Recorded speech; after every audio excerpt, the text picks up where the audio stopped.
بسم الله الرحمن الرحيم الحمد لله رب العالمين الحمد لله الذي هدانا لهذا وما كنا لنهتدي لولا أن هدانا الله أشهد أن لا إله إلا الله وحده لا شريك له وأشهد أن محمدا عبده ورسوله اللهم صل على محمد وعلى آل محمد وصليت على إبراهيم وعلى آل إبراهيم إنك حميد مجيد اللهم بارك على محمد وعلى آل محمد كما باركت على إبراهيم وعلى آل إبراهيم إنك حميد مجيد ورضى اللهم عن الخلفاء الراشدين وصحابة أجمعين ومن تبعهم بإحسان إلى يوم الدين أما بعد والسلام عليكم ورحمة الله وبركاته mes sœurs, mes frères. La grande famille, nous louons Allah subhanahu wa ta'ala, toutes les louanges lui sont dues, les remerciements de même que les éloges. Nous revenons vers lui repentants, demandons protection contre les conséquences de nos péchés et les tendances de l'âme. Celui qui a la guide, nul ne saurait l'égarer. Celui qui est privé de sa guidée, nul ne saurait lui montrer le droit chemin. J'atteste donc qu'il est le seul digne d'adoration, j'atteste la véracité de l'exemplarité de la prophétie de Muhammad ibn Abdillah, cet homme, le meilleur des hommes, qu'Allah a envoyé comme miséricorde pour les univers, qu'Allah bénisse ce prophète, sa famille, ses compagnons. Tous ceux qui les auront suivis dans le droit chemin nous fassent l'honneur d'en faire partie. Ensuite donc, bienvenue dans votre live préféré, celui du lundi, l'islam au quotidien, où on traite donc les problèmes rencontrés par les musulmans à travers le monde, bien sûr les musulmans francophones essentiellement. Et donc aujourd'hui, on va introduire en tout cas cette session par le nouveau mois, donc qui est le mois sacré de Rajab. Rajab, donc, est le 7e mois du calendrier lunaire. Les gens ne comprennent pas pourquoi le Ramadan n'est pas sacré. C'est un mois qui est béni, mais il n'est pas sacré. Allah dit dans le verset 36 de la sourate 9, le nombre de mois dans le compute d'Allah est de 12. Le jour où il a créé les cieux et la terre, dont 4 sont sacrés. Les 4 qui sont sacrés, il y a 3 qui se suivent et un qui est isolé. Celui qui est isolé, c'est Rajab, c'est le 7e. Les 3 qui se suivent sont le 11e, le 12e et le premier mois. Donc le cycle est complet. C'est Dhul Qa'da, Dhul Hijja et Al-Muharram, qui est le mois d'Allah subhanahu wa ta'ala, Al-Muharram, qui est le premier mois donc de l'année. On ne parle pas du début de l'année musulmane. Ça, on en parle là, on en a déjà parlé, je ne parle pas de ça. Mais tous les ans, il y a 12 mois donc lunaires. Les Arabes avaient tendance à faire ce qu'on appelle le nasi, c'est-à-dire ils faisaient une intercalation de telle façon que une année, ils rendraient le mois tombait à une période et dans un autre mois, dans une autre année plutôt, le mois tombait à une autre période pour changer donc le calendrier. Un peu, je dirais, c'est comme le calendrier solaire.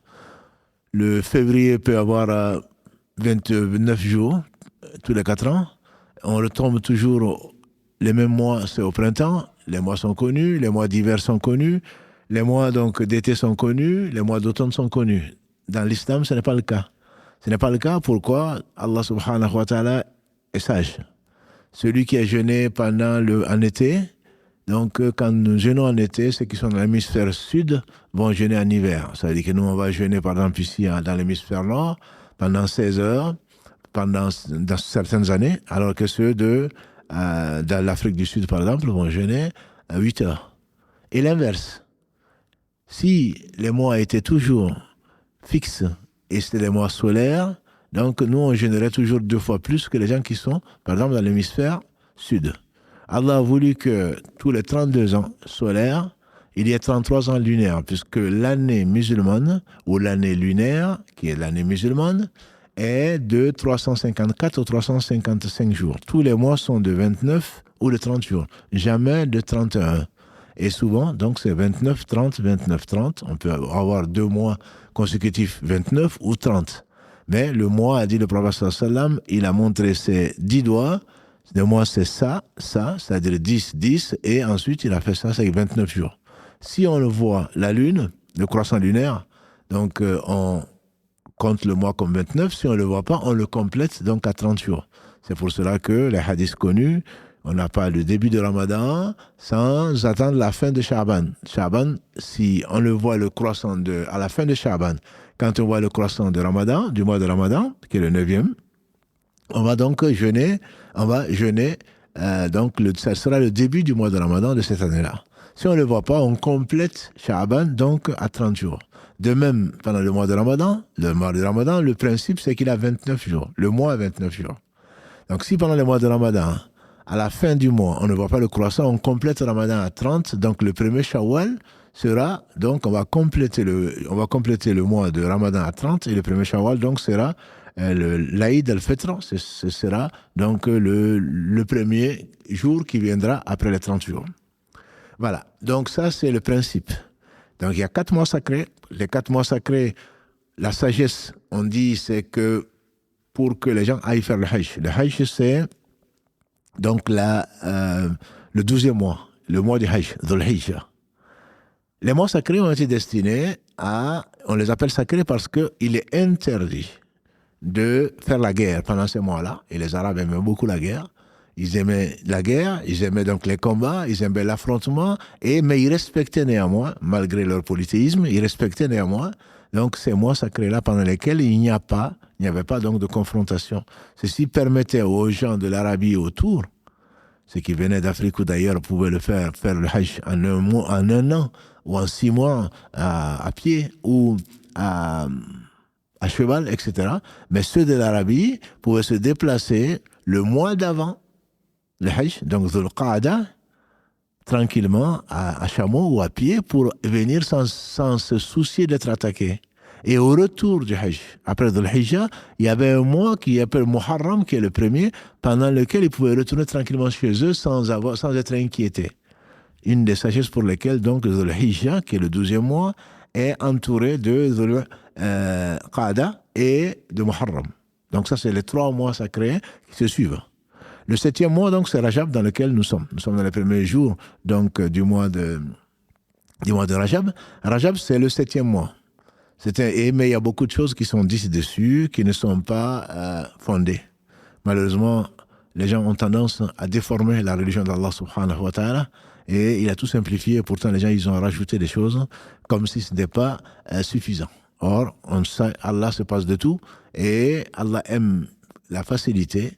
Et donc, quand il donne une facilité, on n'a pas à la compliquer, et surtout, on n'a pas à dévier de ce qu'Allah aime. Ce qu'Allah aime, c'est ce qu'il a révélé à son prophète Muhammad sallallahu alayhi wa sallam, et c'est l'une des conditions donc, pour qu'Allah accepte une œuvre. Donc, ce qui est conseillé pendant ces mois-là, c'est de jeûner 3 jours. Comme tous les mois plutôt, le prophète sallallahu alayhi wa sallam nous a conseillé de jeûner 3 jours par mois, tous les mois, sacrés ou pas. Ceci permet quoi? Ceci permet, par la miséricorde d'Allah, celui qui jeûne 3 jours et comme la bonne action est récompensée 10 fois, de 10 à 700 fois, celui qui jeûne donc 3 jours, Allah le récompense comme s'il avait jeûné 30 jours. Or, le mois a 29 jours. Donc, c'est ce qui fait que celui qui jeûne tous les mois 3 jours, peu importe le jour, tous les mois, 3 jours, il a la récompense d'avoir jeûné toute l'année. Et s'il le fait tous les ans, c'est comme s'il avait jeûné toute sa vie. Donc c'est pour comprendre pourquoi les gens jeûnent 3 jours plutôt, par mois. Et plus particulièrement pendant le mois sacré, il est conseillé de jeûner 3 jours, même ceux qui ne jeûnent pas d'habitude 3 jours. Les 3 jours de prédilection pour jeûner, qui sont les plus conseillés, c'est le 13, 14 et 15 du mois lunaire. Pourquoi le mois lunaire? Parce qu'on n'a pas besoin de regarder son agenda, on n'a pas besoin d'aller chercher sur Google pour savoir quel jour on est. Parce que l'arabe, le bédouin, le nomade, celui qui sait lire, celui qui ne sait pas lire, il suffit qu'il lève les yeux au ciel pour voir si le mois est plein ou pas. Voilà pourquoi peut-être on appelle ça les jours blancs. Jours blancs parce que la nuit du 13, c'est la lune presque au maximum. C'est la pleine lune. On dit que c'est le 15, mais ça peut être 14, ça peut être 13, 14 et 15. On se retrouve dans une situation où on arrive à voir à 100 mètres ou presque. Donc le ciel est bien dégagé, la lune éclaire donc la planète Terre, et donc c'est le moment où on peut sortir, on voit très clairement la nuit, contrairement donc quand c'est le croissant donc lunaire décline, ou quand il disparaît, et on avait peur, et on a toujours peur d'ailleurs, de l'obscurité, des ténèbres, etc., d'un point de vue matériel comme d'un point de vue spirituel. Parce qu'on pouvait être attaqué par des fauves, parce que le voleur, le brigand pouvait se cacher et nous surprendre, etc. Donc, ce sont des jours, des nuits particulièrement qui sont éclairées. C'est la raison peut-être pour laquelle, au moins deux hadiths rapportés par l'imam Bukhari, par Abu Dhar comme Abu Huraira, tous les deux disent, mon ami m'a conseillé trois choses. Donc, mon ami, il s'agissait ici du prophète sallallahu alayhi wa sallam, m'a conseillé trois choses. C'est de jeûner 3 jours par mois, de faire 2 rak'ahs de duha et également, donc, de faire le witr avant de me coucher. Si je crains donc de rater le witr et que le fajr arrive avant que je me réveille pour prier. Donc ça dépend. Dans l'hémisphère sud actuellement, j'imagine que le fajr il est plutôt à 4 heures du matin. Dans l'hémisphère nord, il est plutôt à 7 heures du matin. Voilà. Donc quand tu crains de ne pas te réveiller, et c'est le meilleur moment de la nuit, la meilleure prière, c'est celle qui est faite dans le dernier tiers de la nuit. Si le fajr est à 4 heures du matin, ça veut dire que le dernier tiers va être à 3 heures, 3 heures et demie du matin. Donc, ce n'est pas facile à tout un chacun et c'est le meilleur moment pour prier le witr. Mais étant donné que tu crains de ne pas te réveiller, mieux vaut faire le witr que le prophète sallallahu alayhi wa sallam a fait, même en voyage, même sur le dos de sa chamelle. Il l'a fait, donc c'est une des prières les plus recommandées. Et le meilleur moment, donc, c'est le dernier tiers de la nuit. Donc 13, 14, 15, mais on peut également le faire n'importe quand, n'importe quel jour, on peut jeûner n'importe quel jour. Il n'y a pas de faveur, à ma connaissance, légiférée entre ces jours-là et les 13, 14. Mais toujours est-il qu'il est conseillé de jeûner 3 jours, c'est comme si on avait jeûné tout le mois. Et si on jeûne 3 jours tous les mois, c'est comme si on avait jeûné toute l'année. Donc le prophète alayhi salatu wassalam a vu un homme qui s'est présenté à lui et il lui a dit, est-ce que tu me reconnais? Il dit, non, je ne te reconnais pas. Il dit, je suis l'homme qui était venu te voir à cette occasion-là. Il dit, mais qu'est-ce qui t'est arrivé? Il dit, depuis que je t'ai quitté, je jeûnais. Il dit, non, contente-toi de jeûner plutôt 3 jours par mois. Donc, celui qui jeûne 3 jours par mois, plutôt que de maigrir, voire périr à cause du jeûne, celui qui jeûne toute l'année, tous les jours, donc toute l'année, le prophète a dit, il n'a pas jeûné. C'est comme s'il n'a pas jeûné. C'est-à-dire, Allah ne nous a pas créés comme des anges. Nous avons besoin de nous substancier, nous avons besoin de nous nourrir, nous avons besoin de nous vêtir, nous avons besoin. Donc, il ne faut pas s'imposer ce qu'Allah ne nous a pas imposé. Les anges ne mangent pas, ils ne boivent pas. Donc, on n'a pas à s'imposer ce qu'Allah ne nous a pas imposé. Et ce qu'Allah nous a imposé est simple et facile. Et il l'a facilité justement pour nous par pure miséricorde. Si Allah avait voulu nous imposer, il nous aurait imposé, il nous aurait donné également la capacité de supporter. Voilà. Donc, il faut simplifier les choses. Rajab, pour y revenir, c'est un mois sacré. Donc, celui qui jeûne 3 jours par mois, il n'a rien d'autre à faire, spécialement à Rajab. Mais il peut jeûner, bien sûr, plus, comme le mois prochain, Inch'Allah, qui est le mois de Sha'ban, où il est très conseillé, le prophète sallam, il a été rapporté par Aïcha, également par Abu Muhammad, qui dit à Rasulallah, je ne t'ai pas vu jeûner plus que ce mois-là de Sha'ban, qui est le mois prochain, Inch'Allah.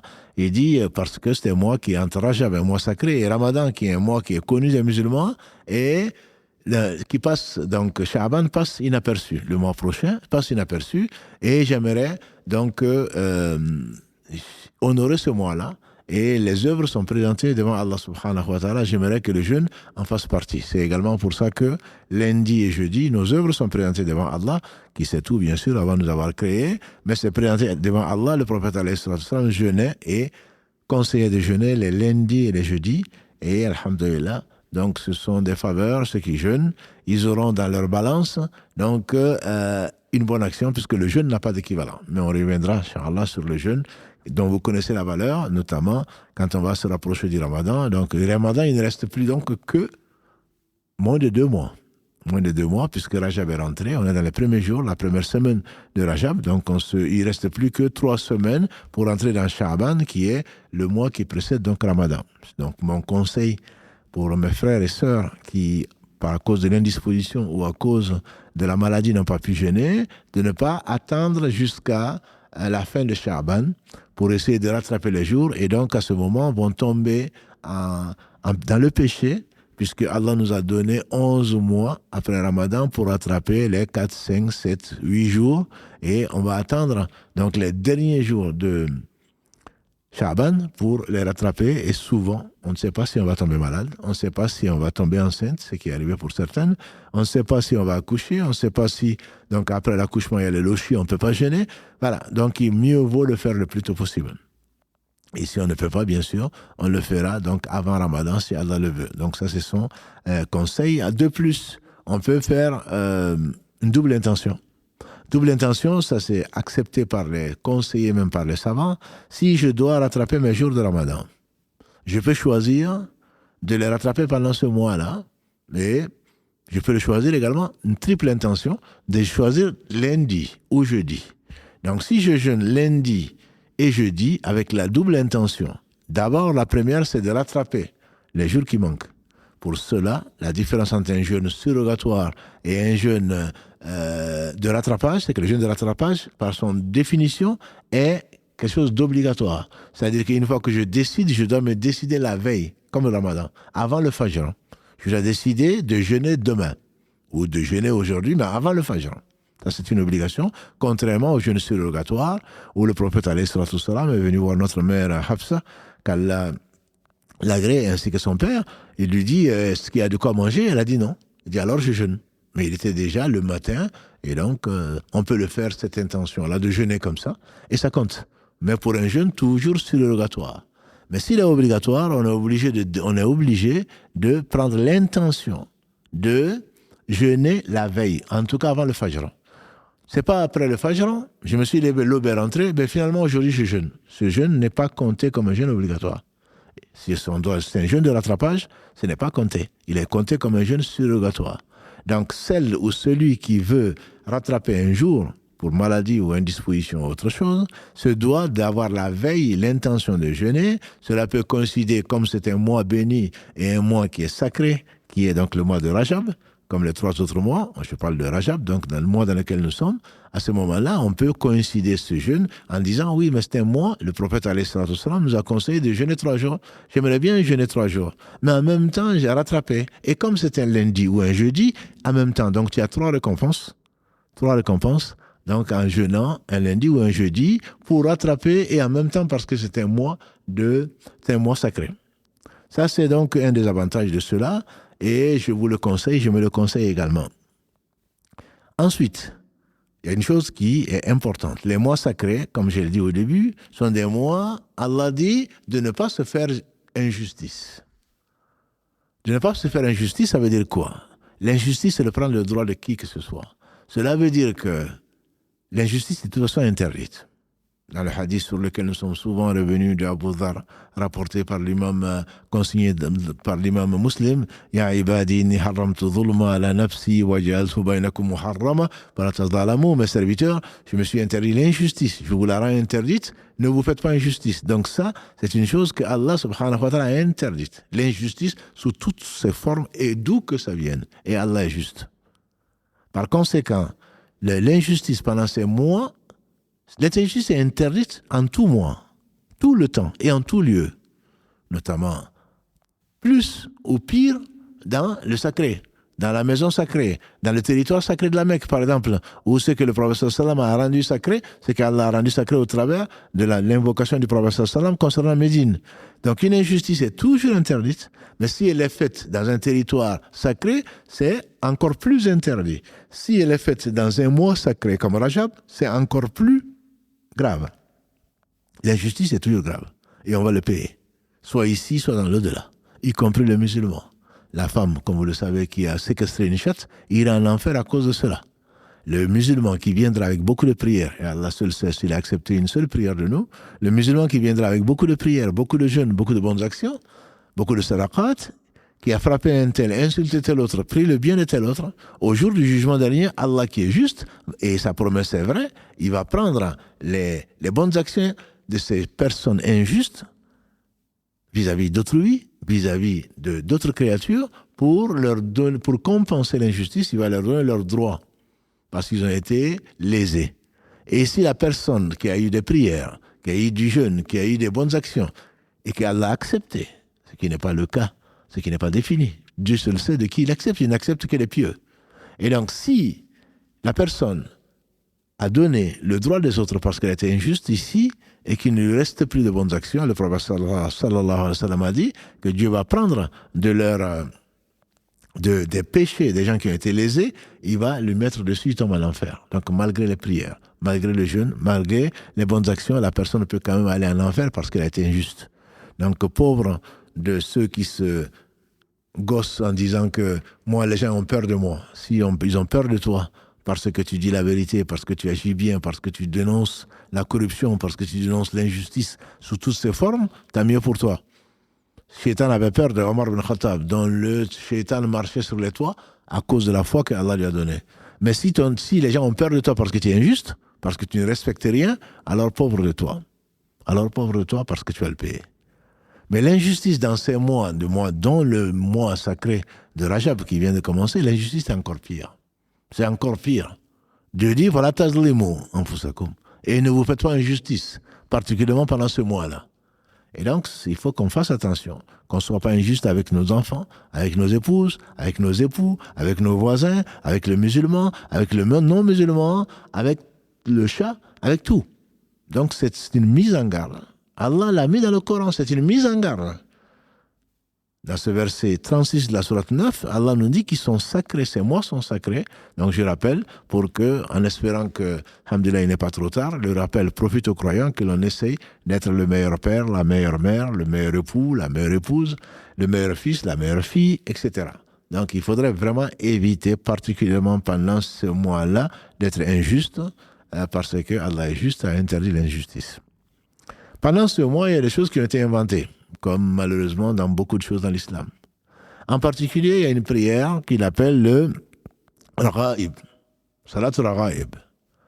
Une prière qui est décrite, qui, on prétend qu'il faut faire 12 rakats le premier jeudi, donc c'est déjà passé, alhamdulillah, qu'il faut jeûner le premier jeudi du mois de Rajab, donc jeudi dernier.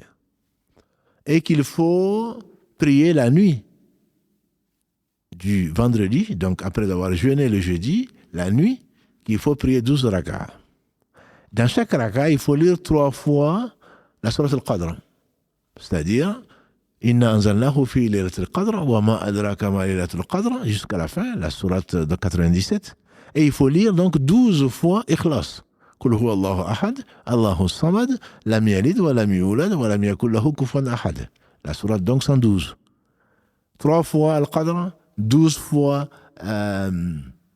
l'Ikhlas, et ça il faut le faire donc dans chaque raka, donc il faut le faire dans 12 raka. Et ensuite prier 70 fois sur le meilleur des hommes, Muhammad sallallahu alayhi wa sallam. Bien entendu, l'intention peut être bonne, mais ce sont des hadiths qui ont été inventés. Tous les hadiths, et faisons attention mes frères et sœurs, on partage en espérant qu'on aura la récompense. Celui qui annonce le premier, on va voir ce hadith-là. Celui qui annonce le mois de la rentrée du mois de Sha'ban, aura ceci ou cela. Celui qui partage du bien, le prophète sallam, celui qui appelle au bien, aura la récompense, et la récompense de tous ceux qui auront suivi le bien sans rien amoindrir à leur récompense.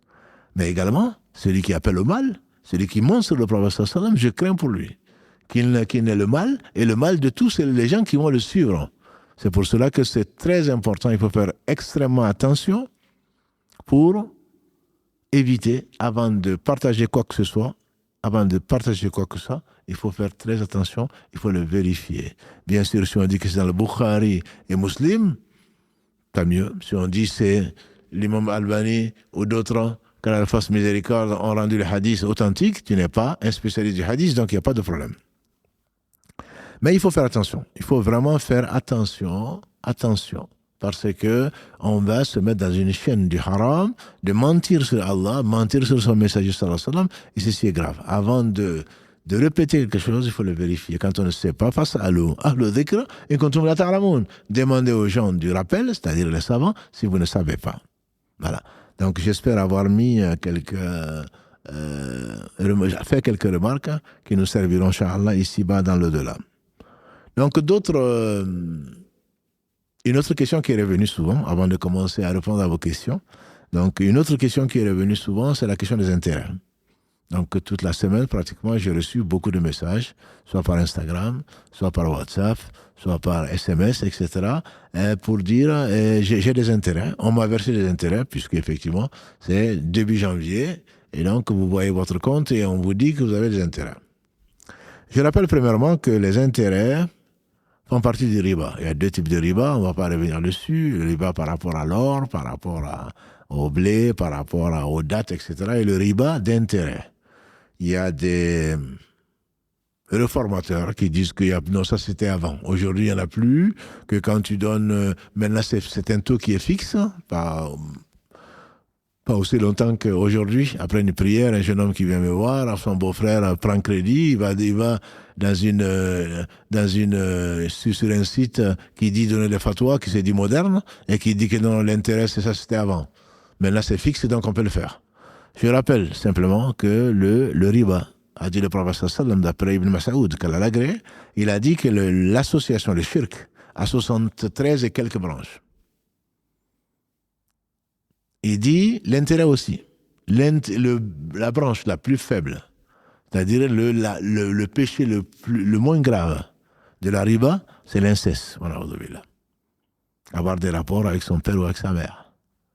Et donc, c'est pas une chose qui est anodine. C'est pas une chose qui est sans conséquence. C'est pour cela que ceux que Allah a guidés et qui ne savaient pas se sont repentis. Le repentir, ça veut dire quoi? Ça veut dire qu'il faut arrêter, il faut regretter, décider de ne plus jamais le refaire et prendre le droit chemin. Et Allah a permis à un certain nombre de nos frères et sœurs, au travers de ces émissions-là, de revenir sur donc des engagements qu'ils avaient faits pour essayer de les réparer, qu'Allah les bénisse. Qu'Allah les bénisse, c'est vraiment la preuve de la foi. Et il ne faudrait pas juger qui que ce soit. Allah seul pourra juger. Je les encourage, je les félicite. Parce que nous qui parlons, Dieu seul sait qui était capable de faire ceci et cela. Donc il ne faut pas juger les gens, il ne faut pas généraliser les gens. Et parfois, on se trompe, et lourdement. Donc pour les intérêts, la première chose, si on les a, la première chose, c'est le repentir. C'est le repentir. Avant de s'en débarrasser ou avant de l'utiliser, c'est le repentir. Le repentir, c'est quoi? La première chose, c'est arrêter le péché. Ça veut dire que d'un compte rémunéré, que ce soit un compte d'épargne ou autre chose, ou l'équivalent, ou de prévoyance ou je ne sais quoi d'autre, il faut faire un compte sans intérêt, un compte courant. On me dit, ah non, ce n'est plus possible. Ah oui? Ça fait 40 ans que moi j'ai 45 ans, voire 49 ans que j'ai un compte. Depuis 1976, j'ai un compte, je ne vous dirai pas dans quelle banque, et c'est un compte courant. On ne m'a jamais imposé des intérêts, jamais. On m'a proposé, comme beaucoup, un compte d'épargne. Oui, vous avez tout ça. Vous avez ceci, vous pouvez épargner. Moi, j'épargne dans mon compte. Si je dois épargner, j'épargne dans mon compte courant. Je n'y touche pas, c'est tout. Oui, mais ça ne va pas rapporter. Alors que dans un compte d'épargne, vous allez avoir chaque année. Et maintenant, on a des mouftis dans les banques qui se disent, oui, mais on peut l'utiliser pour le bien écologique de la planète. Vous pouvez désigner à quel organisme le verser. Non, tu es sur la chaîne du haram. C'est par toi que l'intérêt a été fait, c'est par toi que le riba a été fait. Même si ce n'est pas toi qui en profites. Même si ce n'est pas toi qui en profites. C'est comme quand on en a parlé, le prêt à taux, le paiement à plus de 3 fois, sans frais. C'est pas toi qui payes, c'est 10 fois, donc ça t'arrange. Mais en réalité, c'est toujours adossé à une société bancaire de prêt. C'est le magasin ou la société qui paye, mais c'est toi qui as permis, qui as initié. Donc, c'est ce péché qui est grave. Ne négligeons pas le péché. Comme le dit mieux que moi, ne vois pas la petitesse du péché, c'est Bilal ibn Malik. Ne vois pas la petitesse du péché, vois plutôt la grandeur de celui à qui tu désobéis. Celui qui sait tout. Celui qui n'a besoin de rien. Celui qui est le juste. Celui qui juge entre ses serviteurs. Celui à qui rien n'échappe. Donc ne vois pas, non, ça c'est un petit péché, non, c'est pas grave, moi j'ai pas touché. Mais c'est toi qui as fait toucher. Donc là, le réflexe, c'est arrêter. Arrêter, ça veut dire qu'on ferme ce compte-là, on le change en un compte, donc, courant. Ensuite, on regrette. Ça, c'est entre Dieu et toi. Ensuite, tu décides de ne plus jamais le refaire. Si ça se présentait, oh mon Dieu, je ne savais pas. Maintenant que je sais depuis ce live, je te demande pardon et je ne ferai plus jamais ça. Bien sûr, tu vas avoir des relances. Messieurs, on vous propose ceci. Madame, on vous propose cela. Bon, ça c'est ça. Si vraiment tu as décidé, tu as vu la gravité de la chose, tu ne le fais plus qu'Allah te pardonne. Mais si tu joues avec le feu, voilà, et c'est le cas de le dire, à ce moment-là, qu'Allah te guide. Et maintenant, comment se débarrasser?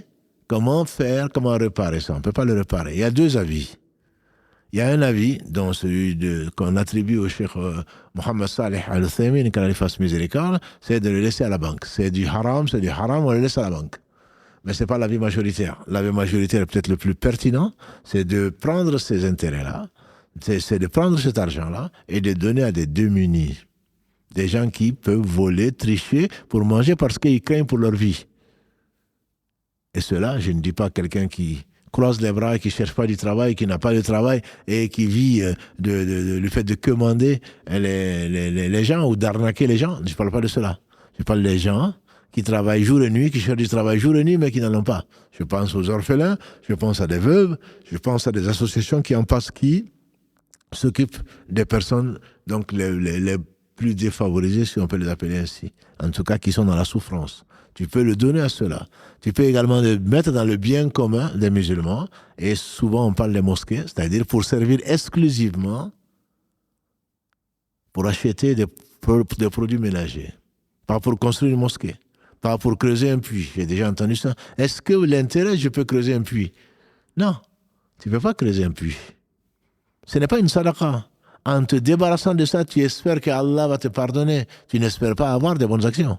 Avec du haram. Inna Allah tayyib. La yuqbal illa tayyiba. Allah est pur et il n'accepte que ce qui est pur.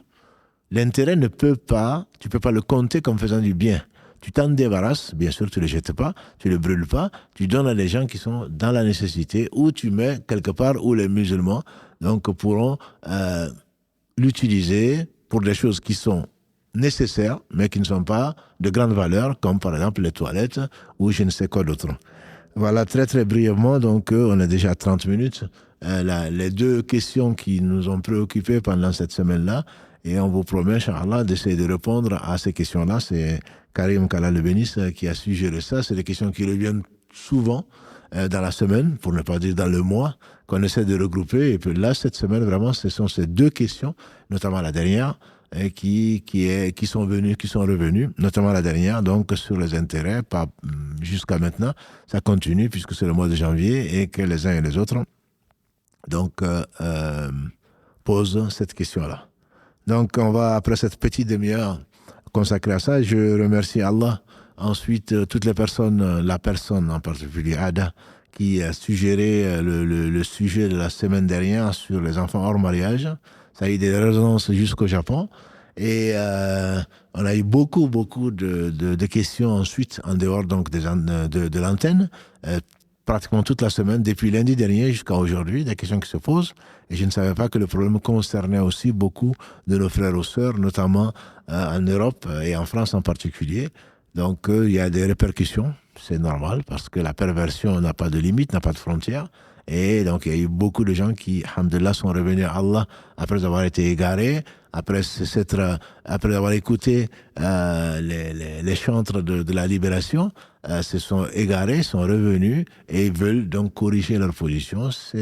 Nous faisons tous des erreurs, voire des fautes, et les meilleurs d'entre nous, c'est qu'ils reviennent vers Allah repentant. On n'est pas là dans le jugement.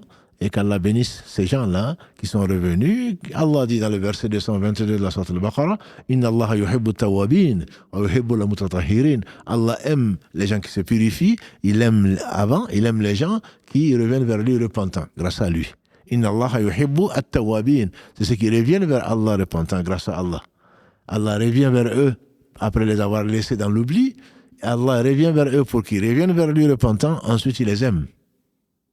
Allah les aime. Donc, on doit aimer les gens qu'Allah aime. Et on félicite donc ces sœurs et frères qui sont revenus vers Allah subhanahu wa ta'ala.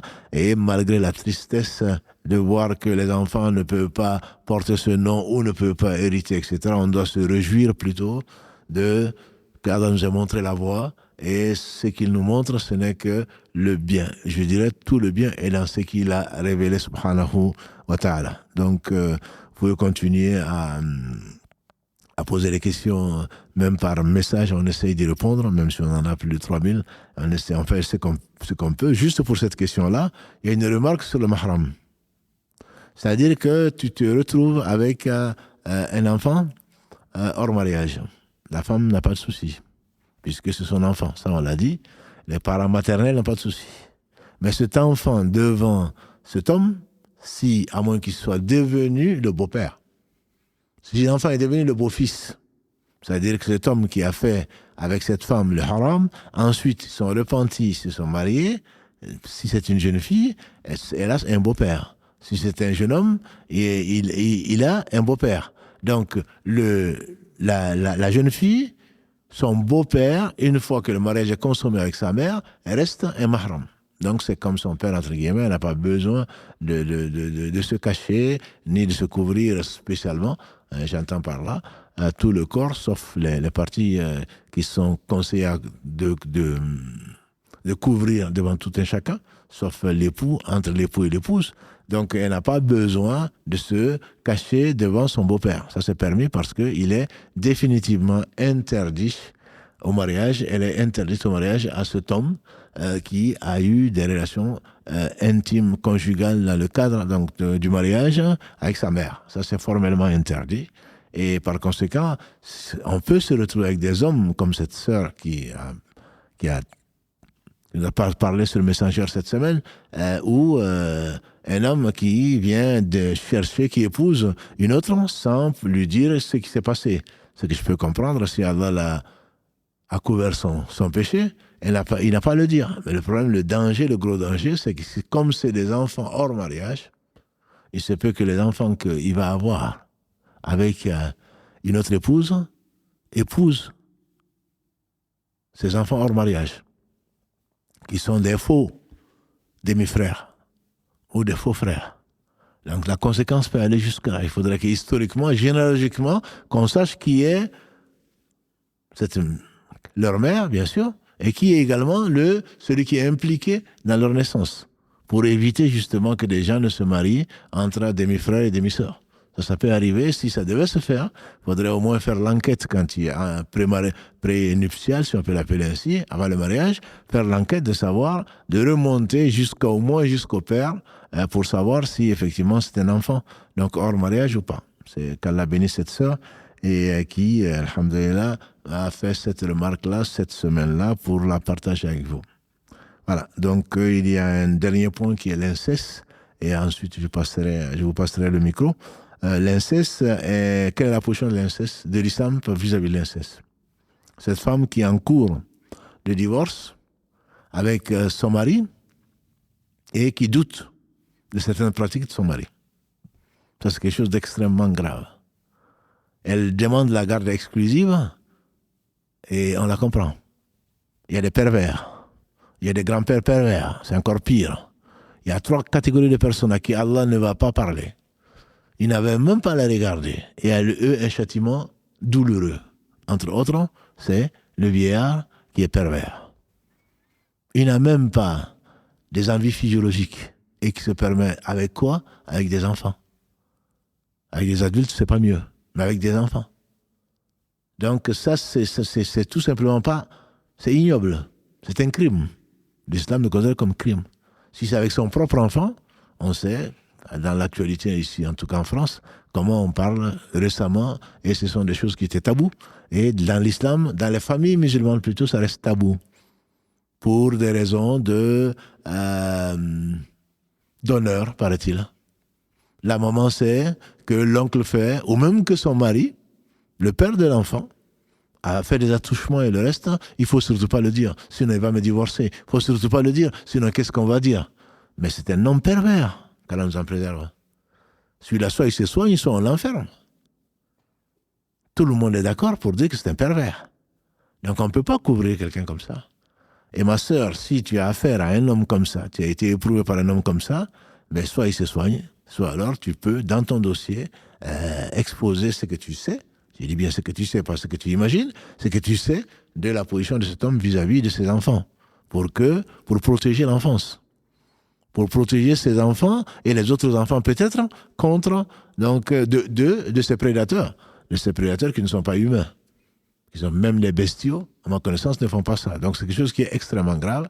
Et, Inch'Allah, on va s'arrêter là pour l'instant, par rapport aux questions qui ont été soulevées dans la semaine. Et ensuite, donc, on reviendra, si Allah le veut, on reviendra donc aux questions écrites, mais priorité Elle me dira, Karim, priorité donc aux questions au direct. Barakallahu fikum.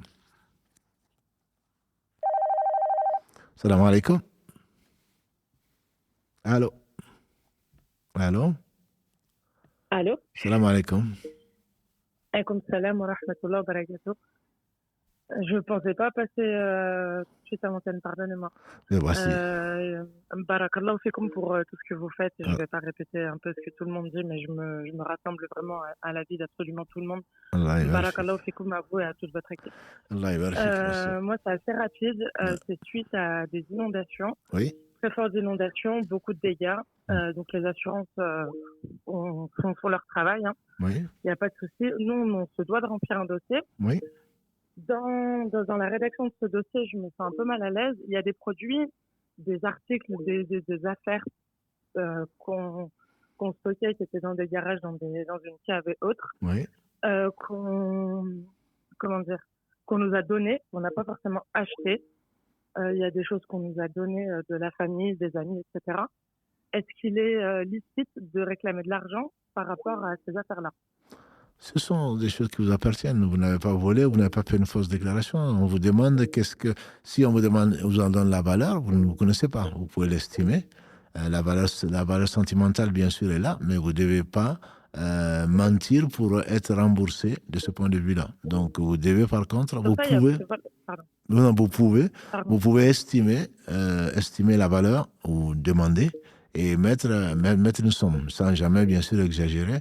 Là, ce serait du vol, ce serait une fausse déclaration. Mais bien sûr que ça vous appartient, c'est qu'on vous a donné, vous appartient. Tout à fait. Eh bien, très bien. C'est tout à fait clair pour moi. Alhamdulillah. Je ne dérange pas plus. Merci beaucoup pour tout. Barakallahu fikum. Allah yabarak. Jazakallahu khairan. Wa iyyak. Salam alaikum. Wa alaykum salam wa rahmatullah. Alors, parmi les questions donc, qui ont un rapport peut-être avec, notamment avec le jeûne, il y a donc une question qui est posée. Que faire ou quelle action réaliser pour attraper des ramadans non faits depuis plusieurs années? Alors, autant la prière, beaucoup de savants disent qu'on ne peut pas l'attraper, c'est peut-être l'avis juste. Autant le jeûne, il faut, parce que c'est une dette. Pour la prière, comme vous le savez, 3 écoles sur 4, les 3 premières écoles, Hanafi, Maliki et Shafi'i, disent que c'est une dette. Cela ne veut pas dire qu'Allah va l'accepter, mais il faut payer les dettes. Et donc, il faut les rendre. Pour eux, pour l'école, la 4e, donc, qui est Hanbali, dit qu'on ne peut pas. Celui qui ne fait pas la prière n'est pas musulman. Par conséquent, tu ne peux pas dire, oh mon Dieu, je rends mon jeûne, je rends ma prière quand je n'étais pas musulman. Non. L'islam efface ce qui est passé. Par conséquent, donc, si tu es de cette école, ou de cet avis plutôt, parce que tu n'as pas à être d'une école, tu n'es pas savant, ni savante, donc si tu es de cet avis, ça veut dire que le jeûne, tu ne dois pas le rattraper. Mais l'avis majoritaire des savants, c'est que des 3 écoles sur 4, la sunna, c'est que tu dois rendre ces jours-là. Et si tu savais et tu l'as laissé traîner, il y a certaines sœurs, par exemple, des jeunes sœurs, en tout cas quand elles étaient jeunes, elles sont toujours jeunes, quand elles étaient jeunes, qui ne savaient pas qu'il fallait rendre les jours d'indisposition. Donc elles jeûnaient 20 jours, 22 jours du mois de Ramadan, et puis quand elles étaient indisposées, elles ne jeûnaient pas, ça elles le savaient, mais elles ne rendaient pas, mais elles ne le savaient pas. Alors si elles ne le savent pas, le prophète sallam a dit qu'Allah nous pardonne les péchés donc, qui sont faits par erreur, par oubli, donc, ou par ignorance. Ces personnes-là doivent quand même rendre ces dettes, ces jours de jeûne, si elles se considéraient musulmanes à l'époque, hein, encore une fois. Donc c'est une question, premièrement, est-ce qu'on a de l'avis que celui qui ne prie pas, mais qui croit, qui dit, en tout cas croire à Allah subhanahu wa ta'ala, à son prophète sallam, est-ce que cette personne, si elle ne prie pas, est-ce qu'elle est musulmane ou pas? Si la réponse est oui, donc la personne se doit de jeûner ces jours-là, tant qu'elle peut, le plus tôt possible, bien sûr, parce qu'on ne sait pas quand est-ce qu'on va mourir, et demander pardon à Allah, bien sûr, mais n'a pas à nourrir un pauvre. Par contre, si tu as laissé traîner, parce qu'on est au mois de Rajab, et finalement, je vais le faire au mois de Sha'ban, et puis Ramadan arrive, tu ne l'as pas fait, Allah t'a donné 11 mois pour rendre ce jour, tu ne l'as pas fait, donc c'est une négligence, auquel cas tu dois, après le mois de Ramadan, tu dois rendre quand même ces jours-là. Ou maintenant que tu veux les rendre, ce n'est pas le Ramadan 1446 qui te manque, tous les jours du Ramadan 1446, je veux dire le Ramadan 2024, si on peut l'appeler ainsi. On est en 2025. Le Ramadan 2024, si tu le rends avant le Ramadan 2025, tu rends juste le jour. Mais si tu dois Ramadan 2020, Ramadan 2021 ou 22, ou même 2023, une année est passée, plus d'une année, tu dois non seulement rendre le jour, mais en plus nourrir un pauvre, comme kafara, parce que tu as négligé, tu as fait un péché, puisque c'est par négligence que tu l'as fait. Si tu étais malade, le problème ne se pose pas. Si c'était à cause d'une grossesse ou de l'allaitement, les avis divergent, mais la majorité des savants disent qu'il faut rattraper ces jours-là. Mais il y a des avis de compagnons du prophète sallam qui disent que le prophète sallam a accepté donc celle qui jeûne, plutôt celle qui ne jeûne pas parce que elle est enceinte ou parce qu'elle allaite son bébé, elle peut donner à manger, à nourrir donc un pauvre par jour. Mais ça, tu ne l'as pas fait, et que maintenant, on est déjà en 1446 ou en 2024, à ce moment-là, tu te dois non seulement de rendre, mais en plus de cela, de donner, de nourrir un pauvre, pas en argent, pour la vie majoritaire comme Zakat al-Fitr, mais plutôt nourrir donc un pauvre en lui donnant des denrées ou en lui donnant de quoi manger. Allô, salam alaikum. Salam alaikum. Wa alaikum salam, Tullah. J'espère que vous allez bien. Alhamdulillah, et vous? Ça va, alhamdulillah. Je vais faire la prière d'habitude, comme d'habitude, qu'Allah vous préserve. Amen. Barakallahu fik. Toi aussi. Ouais, merci. En fait, moi, j'ai une petite question. Il y a quelque chose qui m'arrive depuis des années maintenant. Oui. En fait, s'il y a quelque chose qui m'arrive, que ce soit du bien ou du malheur, le malheur, mon corps, il ressent cela. Parfois, j'ai des boutons ou mon nez qui fait des trucs ou tout simplement par un rêve. Et pour ce qui est des boutons ou que mon nez bouge, un truc comme ça, j'ai discuté avec des gens, ils m'ont dit de ne pas croire à ça. J'essaye, mais je sais que tôt ou tard, ça arrive, ça m'arrive. Et quelques jours après, le bien, il m'arrive, le mal, il m'arrive et je ne sais pas comment le prendre. Je sais que c'est le destin, ce qui doit m'arriver va m'arriver. Mais... C'est sûr. Donc, ce sont des signes avant-coureurs, d'après toi, que tu as remarqué, c'est l'expérience, mais il ne faut pas y attacher. Faut pas, ça, ça devient des choses auxquelles on croit sans preuve. Donc, si tu fais un rêve prémonitoire, c'est autre chose. Ça, oui, par rêve, le prophète sallam a dit, bon, il n'y aura plus de prophètes, il y aura des rêves, qui ont un rapport avec la vérité, qu'Allah envoie des rêves qui sont véridiques, donc prémonitoires, et cela, c'est un 46e de la prophétie. Ça va arriver, tu rêves et ensuite tu vois ça. Après que ton œil se mette à clignoter, on dit que tu vas voir quelqu'un que tu n'as pas vu depuis longtemps, que tu aies des boutons. Bon, ça peut s'expliquer, ça peut être psychologique, ça peut être psychosomatique, mais n'y accorde pas trop d'importance. N'y accorde pas trop d'importance parce que Satan peut rentrer par cette porte-là et tu vas devenir presque un devin ou plutôt un charlatan, en train de dire il t'arrive ça, il va arriver ça. Ça, c'est Dieu seul qui sait l'avenir. L'avenir, Dieu seul le sait. Soit il te le fait savoir par rêve, soit alors tu le subis. Ne crois pas à ces signes-là. Même si en pratique, effectivement, beaucoup de gens ont remarqué que s'il y a un ceci ou cela, après ça devient du mauvais présage en particulier. Et ceux qui croient ne rentrent pas au paradis sans jugement. Voilà. Ok, j'essaie de me voir. Inch'Allah. Merci beaucoup. Allah yafik. J'ai une dernière chose à vous demander. J'ai mon frère, il a fait un accident et je demande de prière qu'il s'est cassé. Inch'Allah. Qu'Allah lui redonne sa santé. Qu'Allah le rétablisse. On va demander aux frères et aux sœurs. Alhamdulillah, on a des milliers, je crois, ce soir et d'habitude en tout cas. Donc on va demander aux frères et aux sœurs de penser à ton frère et qui est notre frère aussi forcément. Et qu'Allah subhanahu wa ta'ala le guérisse. Barakallahu fik, mon frère. Qu'Allah vous accorde le paradis. Amin, barakallahu fik, mon frère. Alayka salam wa rahmatullah. Quelles sont les conséquences d'un couple qui n'a pas de relation depuis un certain nombre de mois? Je pense qu'on a déjà répondu à cette question. C'est un péché. Depuis plusieurs mois, ça n'est pas synonyme de divorce. On reviendra peut-être sur cette question, Inch'Allah. mais ce n'est pas synonyme de divorce. Tant qu'il n'y a pas de divorce verbal ou au tribunal, le couple existe et peut revenir ensemble, même s'ils sont fâchés depuis des années. Il n'y a pas à refaire le mariage. Bon, les gens veulent être sûrs qu'ils sont bien mariés, mais ce n'est ça, c'est le mariage, il reste valide. Par contre, il y a un péché. Le minimum, c'est le péché, puisque Allah subhanahu wa ta'ala dans la sourate Al-Baqarah en particulier dit qu'il ne faut pas laisser la femme accrochée. Mu'allaqa, donc elle n'est ni au mariage, ni à autre chose. Par conséquent, ça c'est un problème.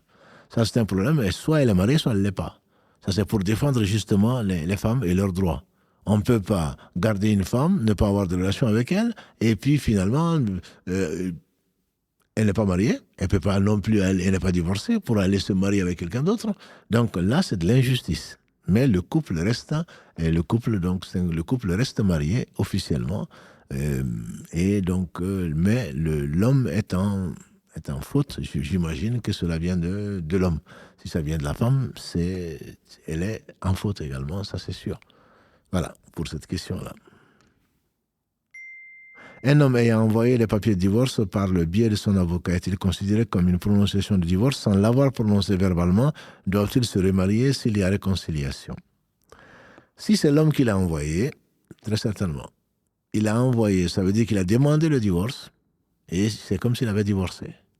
Il ne peut pas jurer qu'il ne voulait pas divorcer. Personne ne l'y a contraint parce que nos frères, souvent, non, je n'avais pas l'intention.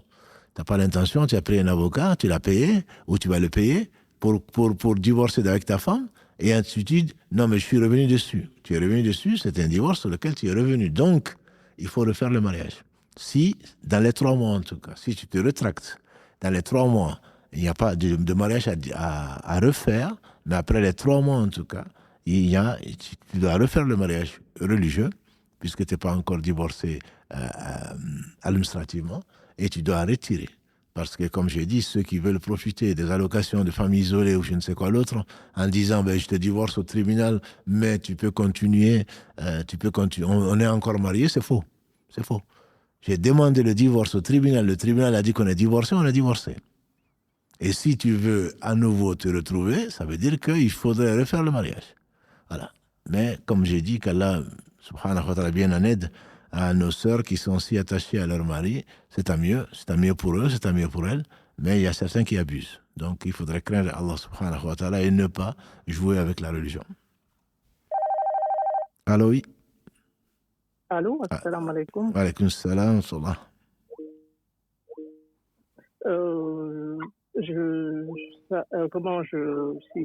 Salam alaikum à toutes les auditeurs, auditrices qui nous écoutent. Qui salam, salam, katou. J'ai 3 questions que j'aimerais poser. En fait, c'est que... On va se contenter de la première parce qu'il y a beaucoup de questions. Donc, on prend qu'une question par personne. Ah, d'accord. Non. Parce que pour moi, ils sont très importants. Oui, il y a des autres, ma soeur, qui attendent aussi, certainement avec des questions très importantes. Donc, en fait, c'est que ça concerne lui que j'arrive pas à prier. En fait, j'ai eu un accident de la route. Oui. Je suis paraplégique, je suis en fauteuil roulant et je voulais savoir comment faire la prière en sachant que les ablutions, être propre tout le temps, c'est compliqué avec les matériels. Si vous me comprenez. Oui, bien sûr. J'imagine en tout cas. Pour cette question, qu'Allah vous vienne en aide, il n'y a pas de problème sans solution. Donc Allah subhanahu wa ta'ala fasse de cette douleur et cette expérience une occasion pour vous élever un degré et vous pardonner vos péchés. Vous ne serez certainement pas paraplégique si vous accorde le paradis, Inch'Allah. Donc c'est une épreuve qui est certainement difficile puisque vous la vivez, hein, et tout le monde peut imaginer les douleurs et les souffrances que vous pouvez avoir. Mais c'est une épreuve, alhamdoulilah, qui va passer. Soit il vous redonne la santé, ça lui est facile, soit alors il vous enlèvera des péchés, vous élèvera un degré. Après, pour la prière, vous, paraplégique, vous devez, si vous avez accès à l'eau et si vous pouvez l'utiliser, quelqu'un peut vous amener de l'eau et vous pouvez l'utiliser. Si vous ne pouvez pas, après avoir fait vos besoins, vous nettoyez comme vous pouvez. Et l'eau n'est pas une obligation, entre guillemets. C'est le meilleur produit, entre guillemets, pour se nettoyer. Mais sinon, il y a les papiers toilettes, il y a tout le reste. L'essentiel, c'est que vous soyez propre, si vous pouvez, en tout cas. Autant que faire se peut. Voilà. Et ensuite, oui, allez-y. Le problème, c'est que quand je suis en contact avec de l'eau, en fait, et je frigorifie, même si je ne suis pas en contact avec de l'eau, oui. Dès que je sors d'hiver, j'évite dehors. Dès que je sors, oui. Même le temps de rentrer dans l'ambulance, en fait, je suis déjà gelée quand on me tient ma main. Mes pieds, c'est comme si quelqu'un qui est décédé, quand vous le tenez, vous sentez le froid qu'il a envers. C'est comme si ses organes, en fait, ils sont... Et pourtant, on me dit... c'est suite à l'accident, en fait. Donc, mon corps est un peu perturbé, le système nerveux. Alhamdulillah. Donc, si c'est le cas, vous ne touchez pas à l'eau. C'est surtout pas. Ne vous faites pas du mal. Dieu vous permet de toucher, vous prenez une pierre avec vous, et même si vous avez besoin de la réchauffer, vous la réchauffez, entre guillemets. Vous touchez, si vous pouvez, vous touchez la pierre, donc et vous passez, avec l'intention de vous purifier, vous passez la pierre, vos mains plutôt qui ont touché la pierre sur le visage, et ensuite, il est recommandé de la repasser sur la pierre et de le passer sur vos mains. Voilà, donc cela vous suffit pour vous nettoyer comme vous pouvez, comme j'ai dit tout à l'heure, vous n'avez pas besoin d'eau. Certains pensent qu'il faut absolument de l'eau, et même pour, après les urines, ils vont aller, même après sortie de gaz, ils vont aller aux toilettes. Non, on n'est pas obligé, on le fait comme on peut. Et avec les gaz, il n'y a pas de souci, on n'a pas besoin de faire l'estinja, de se laver les parties intimes. Donc vous faites vraiment comme vous pouvez, et qu'Allah vous facilite. Et ensuite, là, pour la prière, vous faites comme vous pouvez. C'est-à-dire que vous êtes assise forcément, j'imagine, et même si vous ne pouvez pas... Voilà, Inch'Allah, il se peut que votre prière soit 100 000 fois la nôtre. Donc Allah sait que malgré cette épreuve terrible... Ce qui me range vraiment depuis 6 ans, parce que ça va faire 6 ans que j'ai eu cet accident. Je vais demander dans une société, on va démarrer comme entrepreneur. 3 mois après, c'est là où ma vie a basculé jusqu'à maintenant. J'ai du mal, mais je dis alhamdoulilah, et je me dis comment je peux avoir la foi, comment me rapprocher de Dieu, comment demander pardon, même si en le faisant, mais comme je ne fais pas la prière, je me dis en fait c'est qu'elle ne va pas me conseiller parce que je ne fais pas la prière. Vous avez raison de vous en inquiéter. Le problème, c'est que Dieu sait tout. Et malgré votre situation, il vous a inspiré de vouloir faire, de vous rapprocher de lui. La meilleure façon de vous rapprocher de lui, c'est par la prière. Il nous a dit que si vous pouvez prier debout, vous pouvez debout, ce n'est pas votre cas. Si vous pouvez prier assise, vous devez prier assise. Et même si vous ne pouvez pas prier assise, vous pouvez prier couché. Et donc la prière, vous devez la faire, Inch'Allah, comme vous pouvez. Allah va vous le faciliter et il va vous envoyer certainement quelqu'un qui va vous aider à le faire ou l'expliquer. Sinon, c'est tout à fait votre devoir et nous notre droit, et votre droit et nous notre devoir de vous aider à le faire. Et alhamdulillah qu'Allah vous assiste et vous facilite. Je vous dis surtout, ne vous découragez pas. Donc Dieu a voulu que vous éprouviez par ça. Et il faudrait vraiment que nos sœurs et nos frères fassent beaucoup d'invocations pour vous. Et que vous aussi, vous priez pour nous, parce qu'il se peut que vous soyez plus proche de Dieu que nous. Voilà. Donc, et aussi que nos frères et sœurs se rappellent qu'on se donne, nous, des prétextes parce que je suis ceci, parce que je suis malade, parce que voilà un cas d'une sœur qui est éprouvée comme Dieu seul le sait et qui, malgré tout, veut faire la prière. Quant à nous, souvent, on est très bien portant, physiquement, bien sûr, mentalement, certainement pas. On est très bien portant et malheureusement, on néglige la prière. Oui. Ce qui est vraiment dur, c'est les douleurs depuis mon accident. Oui. Ils ont tout fait, ils ont fait des recherches, j'ai essayé les médicaments qui existent, même des médicaments qui sortaient des États-Unis, rien à faire. J'ai des douleurs affreuses, je ne dors pas, en fait, je peux dormir à n'importe quel moment où je peux rester une soirée sans dormir. Subhanallah. En tout cas, je sais que Karim m'a envoyé un message comme quoi il y a vraiment beaucoup d'invocations que les frères et les sœurs font pour vous, donc qui vous écoutent, et ça les touche vraiment énormément.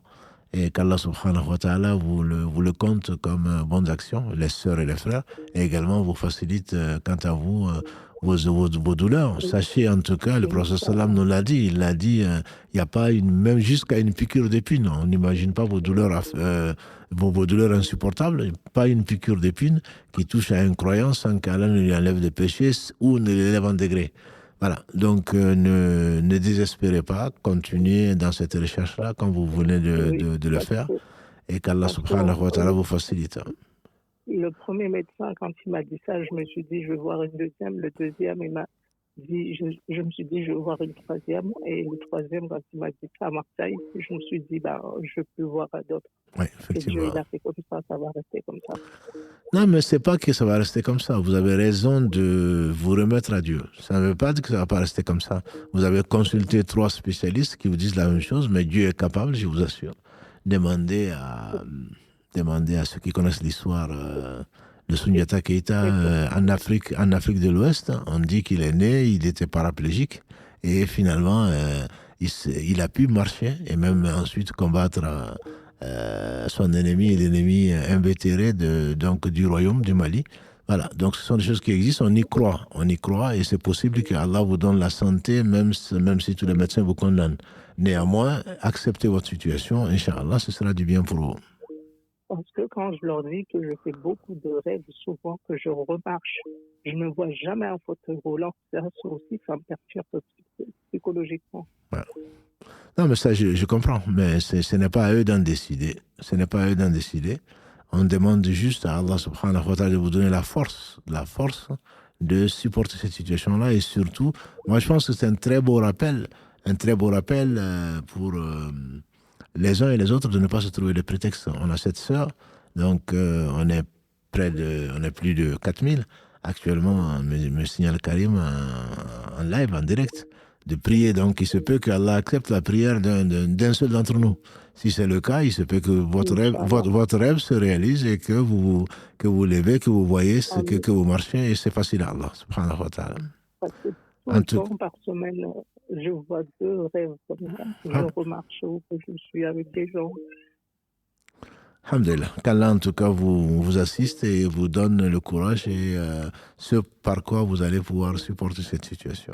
Et quand on voit des rêves comme ça signifie quoi? Parce que moi, je ne sais pas du tout et je n'ose pas demander. Les rêves sont de 3 catégories, a dit le professeur sallallahu alayhi wa sallam. Soit ça vient de Satan qui vous fait ça, ce n'a pas l'air d'être ça. Soit ça vient d'Allah pour vous apaiser. On espère que c'est cela.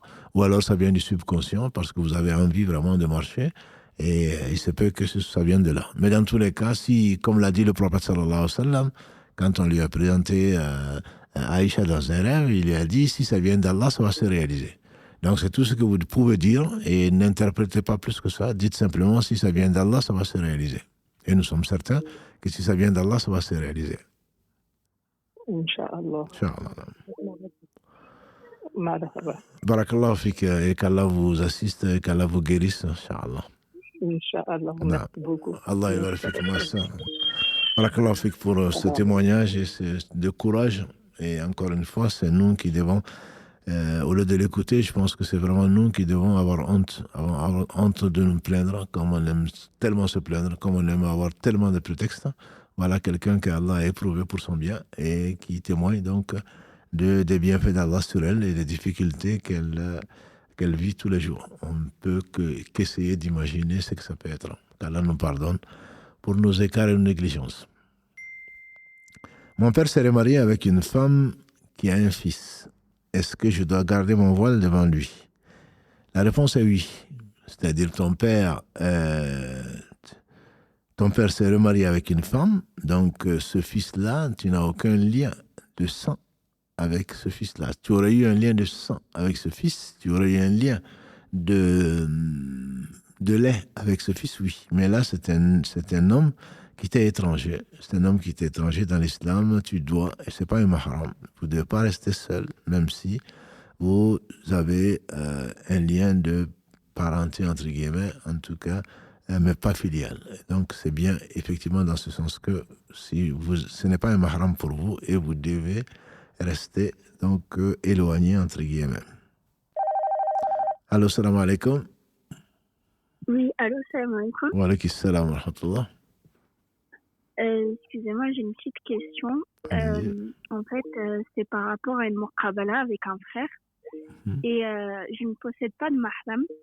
Et j'aimerais savoir comment je peux faire pour rencontrer cette personne au muqabala. Vous ne devez pas rester. Ce qui est interdit dans l'islam, c'est la khalwa. C'est le fait de rester seul en tête à tête. Donc, si vous n'avez pas de mahram, je ne sais pas, je ne connais pas vraiment exactement votre cas et je ne veux pas rentrer dans les détails. Si vous n'en avez pas sur place, si vous pouvez prendre, pas un mahram, on ne devient pas mahram comme ça. Mahram est défini par les règles, par le lien de parenté ou le lien de parenté soit de sang, soit de lait. Donc, on ne peut pas devenir mahram. Certains disent, je prends l'imam comme mahram. Non, ça c'est dans le sens de wali. Un imam ne devient mahram que de ses parents et jamais de quelqu'un d'autre. Et malheureusement, certains confondent mahram et wali, au point que j'ai vu une reconvertie en train de se dévoiler devant celui qu'elle considère comme mahram, alors que c'est pas du tout, c'est pas possible, c'est interdit. Donc, vous pouvez prendre l'imam en espérant qu'il fait partie des gens de qui vous pensez du bien et que c'est quelqu'un qui est quelqu'un de bien, qui a de bonnes vertus, qui n'est pas là en train de chercher une femme ou autre chose. Et sinon, vous pouvez prendre également une personne d'un certain âge et dont on pense du bien, de la sagesse et de la piété. Et souvent, on conseille que ce soit cette personne-là et son épouse, c'est-à-dire qu'il y ait un couple pour qu'il n'y ait pas d'ambiguïté. Et que, donc, il ne faut pas rester surtout seul avec cette personne-là pour discuter, même pour apprendre le Coran, disent les savants. D'accord. Barakallahu fikoum. Et en fait, on m'a conseillé un frère qui est en études islamiques. Oui. Et on m'a dit que je pouvais être avec cette personne-là en présence du frère. Vous voyez? Oui, mais je ne dis pas la chose contraire, c'est exactement pareil. C'est ce que je vous dis. Soit c'est un imam, ce frère c'est un étudiant en sciences. On espère que celui qui étudie en sciences est un homme, en tout cas, qui veut aller vers Dieu, sans dire qu'il est pieux, Dieu seul le sait. Donc, c'est quelqu'un de la communauté de qui on pense du bien et qu'on pense qu'il craint Allah subhanahu wa ta'ala, c'est possible, oui. D'accord, ça marche. Barakallahu fikoum. Allah yawafikoum. Jazakumullah. Au revoir. Assalamu alaikum. Comment se comporter avec nos parents qui font de la médisance? Ça, c'est une vraie épreuve. Les parents font de la médisance, comment est-ce qu'ils vont enseigner aux enfants de ne pas faire de la médisance? La médisance, c'est très grave. Allah en parle dans le verset 12, la sourate 49 en particulier, et il compare la médisance au fait de manger la chair de son frère qui est mort. Voilà. Donc, c'est très grave. Et malheureusement, c'est devenu une brosse à dents pour beaucoup de musulmans, y compris ceux qui vont à la mosquée, y compris à la mosquée d'ailleurs. La médisance, c'est dire de ton frère, en son absence, c'est qu'il n'aimerait pas entendre. Et donc, il faut l'écouter également. Pas plus tard qu'aujourd'hui, j'ai lu l'authenticité de ce hadith. Écouter la médisance sans rien dire, c'est également faire de la médisance. Donc, comme l'a dit le prophète sallallahu alayhi wa sallam, dans le hadith de Saïd al-Khudri, celui qui voit un faible amable, qu'il le change de sa main. S'il ne peut, de sa langue, s'il ne peut, au moins de son cœur. Donc, si tu vois tes parents en train de faire de la médisance, le réflexe, si tu as d'excellents rapports avec ta mère ou avec ton père, ou si tu peux le faire passer en blague, en disant « je pense que la personne n'aimerait pas entendre ça », c'est un rappel, mais d'une façon polie et bienveillante. Si on t'envoie promener, ben, tu quittes l'assemblée. Parce que tu n'es pas emprisonné, tu n'es pas contraint de rester là. Le mieux, c'est de ne pas rester après avoir fait le rappel, si tu peux, mais le rappel de la meilleure façon. Avec sagesse. Si c'est vraiment tu es contraint ou tu es contrainte de rester là et que tu n'as pas le choix, à ce moment-là, tu te bouches les oreilles sans te boucher les oreilles. C'est-à-dire que tu penses à autre chose, tu fais des dhikr, surtout tu n'écoutes pas. Tu n'écoutes pas et ensuite rentrer dans la médisance, dans le cercle vicieux et même demander peut-être des détails, voire en rajouter. Donc là, tu feras partie des gens qui sont dans le péché. Et remercie Allah de ne pas être comme eux, parce que c'est quelque chose d'extrêmement grave, c'est une injustice et les bonnes actions donc, de tes parents risquent d'être données à ces personnes qui ont été dont l'honneur a été bafoué, puisque c'est un honneur de ne pas parler de ce que ton frère ou ta sœur n'aimerait pas entendre. Suis-je dans le péché si j'épouse un homme reconverti par amour? Si l'homme rentre dans l'islam par amour, il n'est pas croyant. Il n'est pas croyant. En le sachant, très certainement, tu t'associes, tu es complice de la situation d'un hypocrite. Après, il faut savoir ce que tu veux. Par amour, l'amour ne doit pas amener quelqu'un en enfer. Allah condamne la personne qui dit qu'elle est croyante et qu'elle ne l'est pas, la condamne au fin fond de l'enfer. Verset 145 de la sourate 4. Asfal min an-nar, c'est qu'au plus profond de l'enfer. Et toi, le sachant, tu ne le saurais pas peut-être, mais toi, tu le sais très bien que la personne ne croit pas et que c'est pour toi, par amour, que la personne est devenue, est déclarée plutôt, en voulant. يُخَادِعُونَ اللَّهَ وَالَّذِينَ آمَنُوا وَمَا يَخْدَعُونَ إِلَّا أَنفُسَهُمْ وَمَا يَشْعُرُونَ. Ils pensent tromper Allah et les croyants, mais ils ne trompent qu'eux-mêmes. Donc la personne, bien sûr, ne croit pas et ne sait pas qu'elle ne trompe qu'elle-même. Et toi, tu penses qu'elle a trompé ton père et ta mère. Et donc, voilà, il a dit qu'il était musulman et par conséquent, qu'il ne soit pas musulman, ça, c'est son affaire. C'est la liberté de conviction, c'est la liberté de croire. Il croit ou il ne croit pas. Maintenant, si toi, tu fais passer le message qu'il croit et tu te couvres derrière le fait qu'il a dit qu'il croit alors que tu sais qu'il ne croit pas, certainement, tu es complice, ma soeur. Tu es complice de ce fait-là. Et moi, je ne respecte pas quelqu'un, je respecte quelqu'un qui assume, qui n'est pas croyant, mais je respecte pas quelqu'un qui est un hypocrite, qui dit que je suis croyant alors que je ne le suis pas. Ah. Allô, salam alaikum. Allô. Non. Il y a visiblement un problème.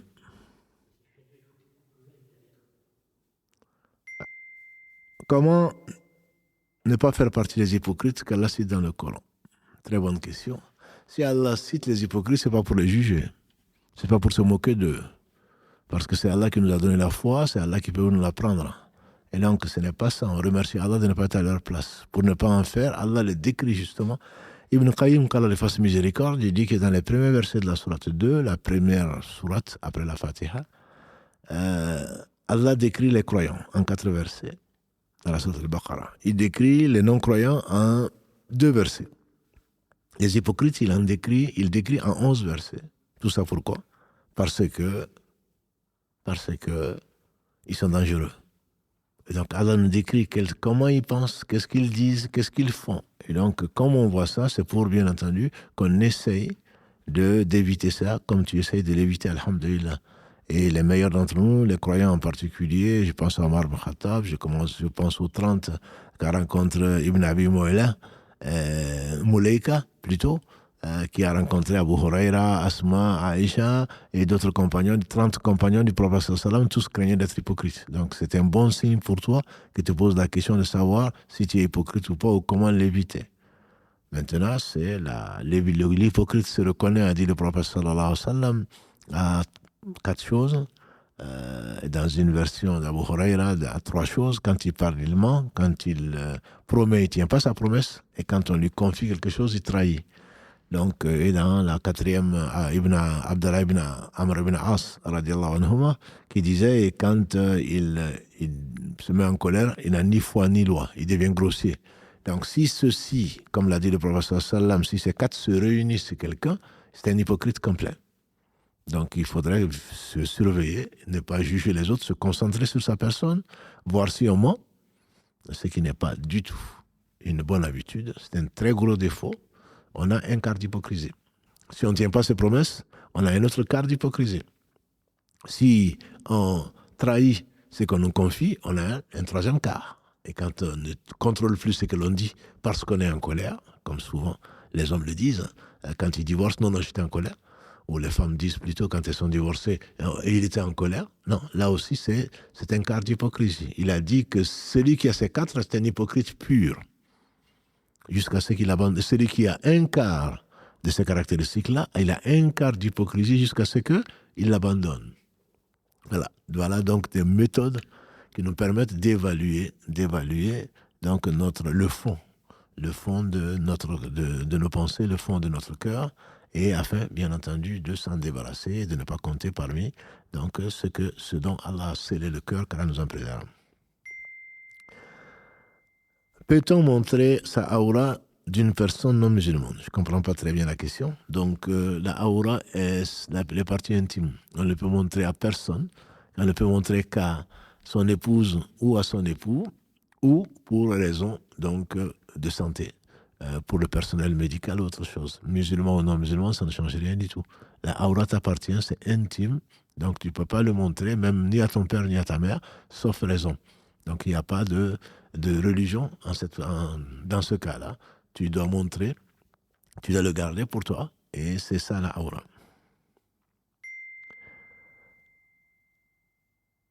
Peut-on lire le Coran sur le lit? On peut lire le Coran sur le lit. Le Coran se lit partout. Le Coran se récite partout.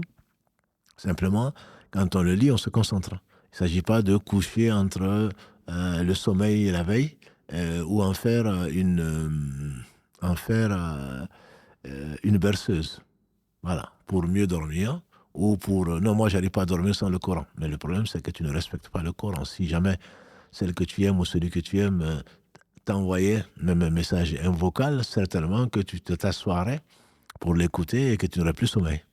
Et comme l'a dit le prophète sallam, si vous saviez ce que je sais, vous rirez peu et vous pleurerez beaucoup. Donc le Coran n'est pas une musique de fond ou une musique de chambre. Quand on écoute le Coran, c'est pour le comprendre. Si effectivement tu te concentres dessus et que tu es fatigué, mais néanmoins tu as envie d'écouter le Coran, oui, ça t'est permis. Ça t'est permis, mais bien entendu avec respect, avec concentration si c'est possible. Allô, salam alaikum. Allô, salam oui. Alaikum. Alaikum salam. Oui, qu'Allah vous récompense. Merci beaucoup. Oui, ok. En fait, moi, j'avais juste une petite question. Parce qu'en fait, je travaille dans un endroit où je retire mon voile. Ouais. Et je fréquente forcément des non-musulmans, etc. Je suis confrontée, à beaucoup de choses. Et par exemple, parfois, j'ai mon collègue qui veut me faire la bise. Moi, je suis voilée, j'ai ma religion. Je me demande, en fait, qu'est-ce que je dois faire? Je suis perdue, en fait. Parce que malgré tout, mon mari travaille, mais on va dire pas, c'est pas non plus, il peut pas non plus nous assumer complètement parce qu'en France, la vie, elle est dure. Donc, moi, je travaille, mais je me dis, est-ce que ça nécessite de retirer mon voile? Et je suis confrontée à beaucoup de choses de la vie d'ici-bas par rapport à mon travail qui me perturbe en fait à ce moment. Qu'Allah vous vienne en aide, ma soeur. Le problème, c'est que la vie est un choix. Vous avez choisi le confort, même s'il n'est pas très confortable. Vous avez choisi d'enlever le voile, vous avez choisi de désobéir en apparence à Dieu pour gagner quelques ronds, alors que votre mari travaille, votre mari a accepté ceci. Donc c'est un choix que vous faites et qui peut avoir des conséquences très graves. Par conséquent, il faut demander à Dieu de vous donner la force de vous contenter du peu que vous avez et qu'il bénisse le peu qu'il vous a donné. Il y a des gens qui ont vécu heureux, qu'on espère pour eux le paradis aujourd'hui. Il y a des gens qui ont eu des milliards et n'ont quand même pas été heureux dans ce bas monde et encore moins dans l'au-delà. Voilà, donc vous êtes confronté effectivement à une situation qui n'est pas facile, ce n'est pas un jugement du tout. Donc demandez à Dieu de vous donner la force de le préférer à ce bas monde, de préférer l'au-delà à ce bas monde et de préférer donc son amour et son agrément à la satisfaction des uns ou des autres ou de quelques moments en vacances ou je ne sais quoi d'autre. Les vacances les plus longues que l'on va avoir certainement sera dans la tombe. Donc voilà, donc essayez d'y penser. Que Allah vous le facilite. Que Allah vous le facilite parce que, comme je vous dis, ce n'est pas du tout un jugement de valeur. Si Allah a permis à certains de ne pas le faire, ce n'est pas parce qu'ils sont meilleurs que vous. Simplement, Allah a décidé de les éprouver par ça et vous par cela. Donc, demandez-lui sincèrement, mais vraiment sincèrement, la force de pouvoir le choisir et de choisir l'au-delà par rapport à ce monde-là. Oui, c'est vrai. Merci beaucoup. Barakallahu fik. Qu'Allah vous facilite. Amen. Le fait de demander un salaire pour l'apprentissage de la lecture du Coran, est-ce permis? Oui, c'est permis. Ce n'est pas le meilleur choix. C'est pas le meilleur choix. Les prophètes, alayhi salam, on a dit samedi, ne demandez pas de salaire. Et on a dit à plusieurs reprises. La nas'alukum alayhi ajra. On ne vous demande pas pour ce qu'on vous apporte, qui est la meilleure des choses, qui est le paradis pour l'éternité, qui est le bonheur dans ce bas monde et dans l'au-delà. Et entre les deux, donc on ne vous demande pas de salaire. Enseigner le Coran, le prophète sallallahu alayhi wa sallam, dans un hadith qui est authentique, il a dit ce qui mérite le plus d'être rémunéré, entre guillemets, il dit c'est le Coran, le fait d'enseigner le Coran. Mais tout ce que l'on fait ici-bas, pour lequel on a un salaire, on risque de ne pas l'avoir dans l'au-delà. Or, les meilleurs, a dit le prophète sallallahu alayhi wa sallam, ce sont les gens du Coran. Donc, enseigner le Coran gratuitement, ce serait le mieux.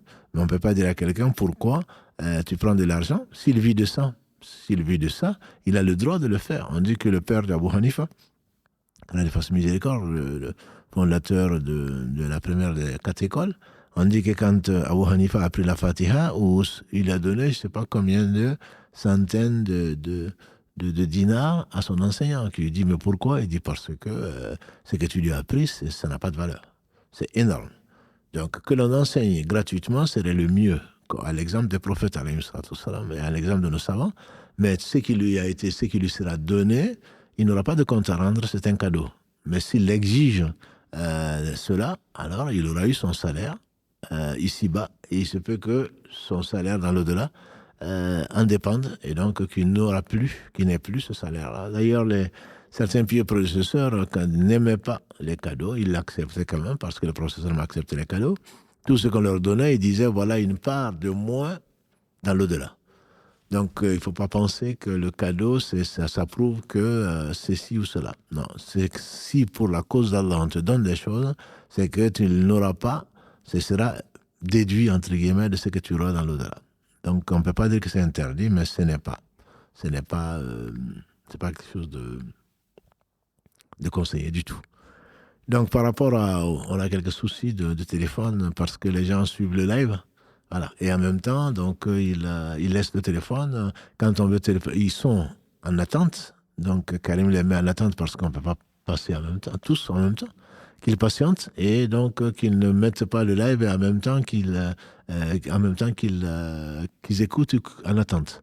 Si c'est le cas, ben forcément, on a eu quelques petits soucis techniques et ils risquent donc de ne pas nous aider du tout et non plus et de priver les autres donc de pouvoir passer sur la ligne. Barakallahu fikoum, de vouloir du bien pour les autres et de respecter les règles donc, que nous mettons en place, pas pour nous satisfaire, justement pour satisfaire donc, les autres et l'ensemble de nos frères et sœurs. Barakallahu fikoum. Allô, salam alaikum. Wa alaikum salam wa rahmatullah.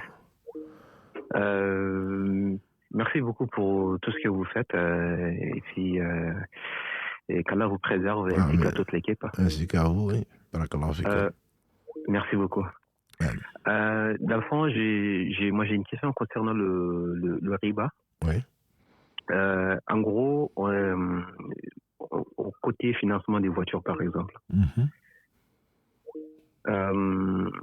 Par exemple, moi, je vis au Canada, donc il y a 2 façons c'est la banque qui finance, donc j'ai la certitude que ça c'est vraiment une riba, mais ma question est que si le concessionnaire en question, finance ta voiture, est-ce que de ces côtés ça compte aussi sur la riba? C'est pas quand même la banque, mais c'est la marque en question ou les concessionnaires qui financent le paiement. Donc ma question est qu'est-ce que ça compte aussi dans les catégories des riba ou pas? D'après toi, est-ce que ça compte ou pas? Je te retourne la question. Oui, effectivement, oui. Quand tu me poses la question, personnellement, oui. Mais j'entends dans... Oui, non, bien sûr, on l'entend. Savant, je ne sais pas si c'est des savants. En tout cas, il y a certaines personnes qui disent non. Mais il est sûr que quand on dit, par exemple, que le paiement à 10 fois ou combien de fois, à 4 fois, 5 fois, etc., c'est pas toi qui payes, c'est adossé à une société. Les concessionnaires ont tous une société bancaire. Voilà, donc c'est du prêt qu'ils font et c'est la société qui paye ça, mais c'est pour toi. Tu n'aurais pas acheté la voiture, il n'y aurait pas eu ce prêt-là. Donc tu fais partie, de près ou de loin, à de l'interdit. Donc je rappelle encore ce qu'on a dit en début d'émission, que le riba, c'est Si c'est du riba, il a 73 branches, et la branche la plus faible, c'est l'équivalent de l'inceste. Donc c'est quelque chose de grave. Il ne faut pas le considérer comme certains le considèrent. Non, c'est pas grave. C'est juste un crédit. Non, c'est très grave.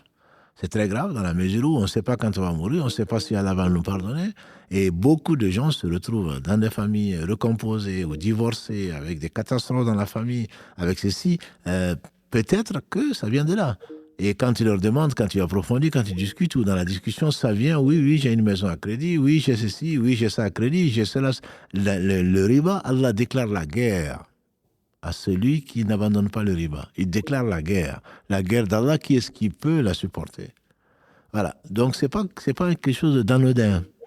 C'est pas quelque chose d'anodin. Un péché n'est jamais anodin. Mais surtout, quand Allah déclare, c'est le seul péché pour lequel il déclare la guerre dans le Coran. Voilà. Donc, dans les hadiths, le seul péché pour lequel il déclare la guerre, c'est celui qui se fait l'ennemi de l'un de ses alliés. Voilà. Donc, c'est quelque chose de très, très grave. Il ne faut pas risquer avec cette voiture-là. Je te souhaite le meilleur. Mais avec cette voiture-là, tu peux faire un accident mortel, il peut arriver ce qui peut arriver, même sans riba, certainement.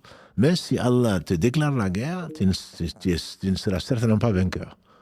Donc ça c'est clair. Il ne faut vraiment pas prendre ce risque-là pour un peu de confort, pour je ne sais quoi d'autre, mon frère. Parfait, d'accord.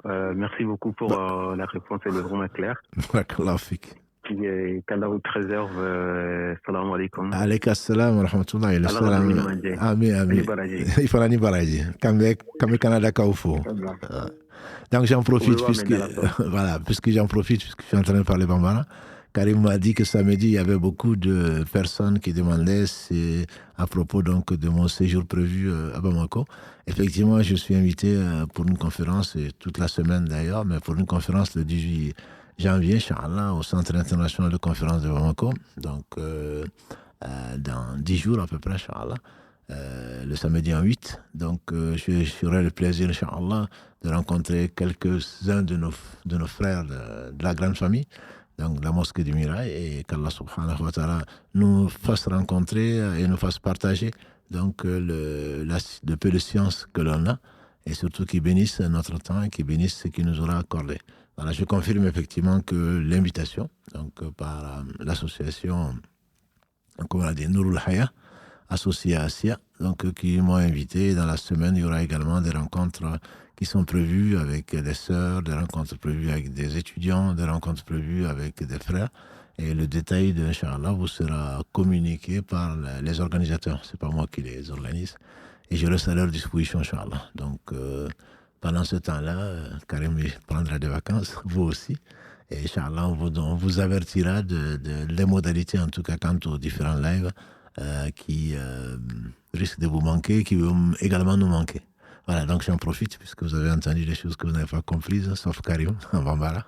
Voilà, donc j'en profite pour vous rappeler cela à la demande donc de certains auditeurs. Restons sur le cas du riba. Une sœur qui nous écrit: je pris un prêt immobilier avec mon mari. Je me suis repenti. Est-ce que mon repentir peut être accepté si mon mari ne veut pas plutôt laisser le crédit? Chacun aura sa tombe, comme le dit quelqu'un d'autre. Si vraiment tu te repentis, ça veut dire ta part en tout cas, tu regrettes, tu veux arrêter, ton mari ne veut pas, ben il va prendre ses péchés. Et toi, si ton repentir est sincère, c'est-à-dire tu as arrêté ta part de ce que tu peux faire en tout cas. Si le couple est engagé, que tu ne peux pas te retirer, ben tu continues à demander pardon à Allah, tu regrettes. Et si le mari ne veut pas, c'est lui qui prendra très certainement les péchés qui ne sont pas moindres, comme vous l'avez bien compris. Est-ce que le fait de consulter la météo pour la semaine, cela rentre-t-il dans du shirk? Certainement pas. La météo, c'est la science. C'est pour prévoir, c'est les prévisions donc du temps qu'il fera. Et comme on l'a dit, c'est pas la météo qui fait le temps. La météo devine la météo et essaye de prévoir le temps qu'il va faire. Mais c'est pas la météo qui va changer le temps. C'est pas lui qui va faire, donc c'est pas du shirk à ma connaissance. Je ne connais pas un savant qui va prendre donc cette position-là qui n'est pas correcte. Qui n'est pas correct ni scientifiquement dans l'islam, ni scientifiquement d'un point de vue science. J'ai un proche qui souffre de la schizophrénie. Est-ce que cette maladie en islam est reconnue comme telle? Certains parlent de possession de djinn. La question revient souvent. L'invisible, on y croit. Des djinns, on en a partout. Chacun d'entre nous a un shaitan qui lui est attaché, qui nous pousse à faire du mal, à désobéir à Allah subhanahu wa ta'ala. Les hadiths de Muslim, on a demandé au prophète sallallahu alayhi wa sallam, même toi, il a dit même moi, sinon que Allah l'a soumis. Donc ça existe, les djinns existent, mais on ne va pas tout mettre sous le coup des djinns. Voilà, ce que je conseille, les gens parlent de ce qu'ils ne savent pas, parce qu'ils ne craignent pas Dieu. Mais on ne peut pas dire que la schizophrénie n'existe pas dans l'islam. C'est une maladie psychiatrique qui est connue. Voilà. Moi, je conseille, si soit ton frère ou qui que ce soit, on soupçonne la schizophrénie ou des djinns, ben on lui fait la ruqya. On lui fait écouter le Coran, ou tu lui fais écouter le Coran. S'il ne réagit pas, c'est que ce n'est pas les djinns. Si c'est des djinns, même ça vient de la sorcellerie, mais si c'est des djinns, les djinns font réagir et les djinns, le Coran les brûle. C'est ce qui a été prouvé. Donc, si ça l'apaise ou ça ne lui dit rien, consulte un psychiatre. Tu peux commencer par un psychologue si tu veux, mais consulte un psychiatre. C'est une maladie qui est réelle et donc qui est connue et qui est répandue, beaucoup plus répandue qu'on ne le croit.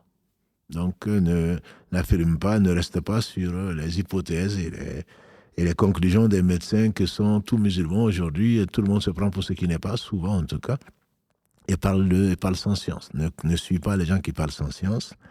Base-toi sur ce qui a été révélé. Et donc, Allah guérisse ton frère et guérisse tous les malades.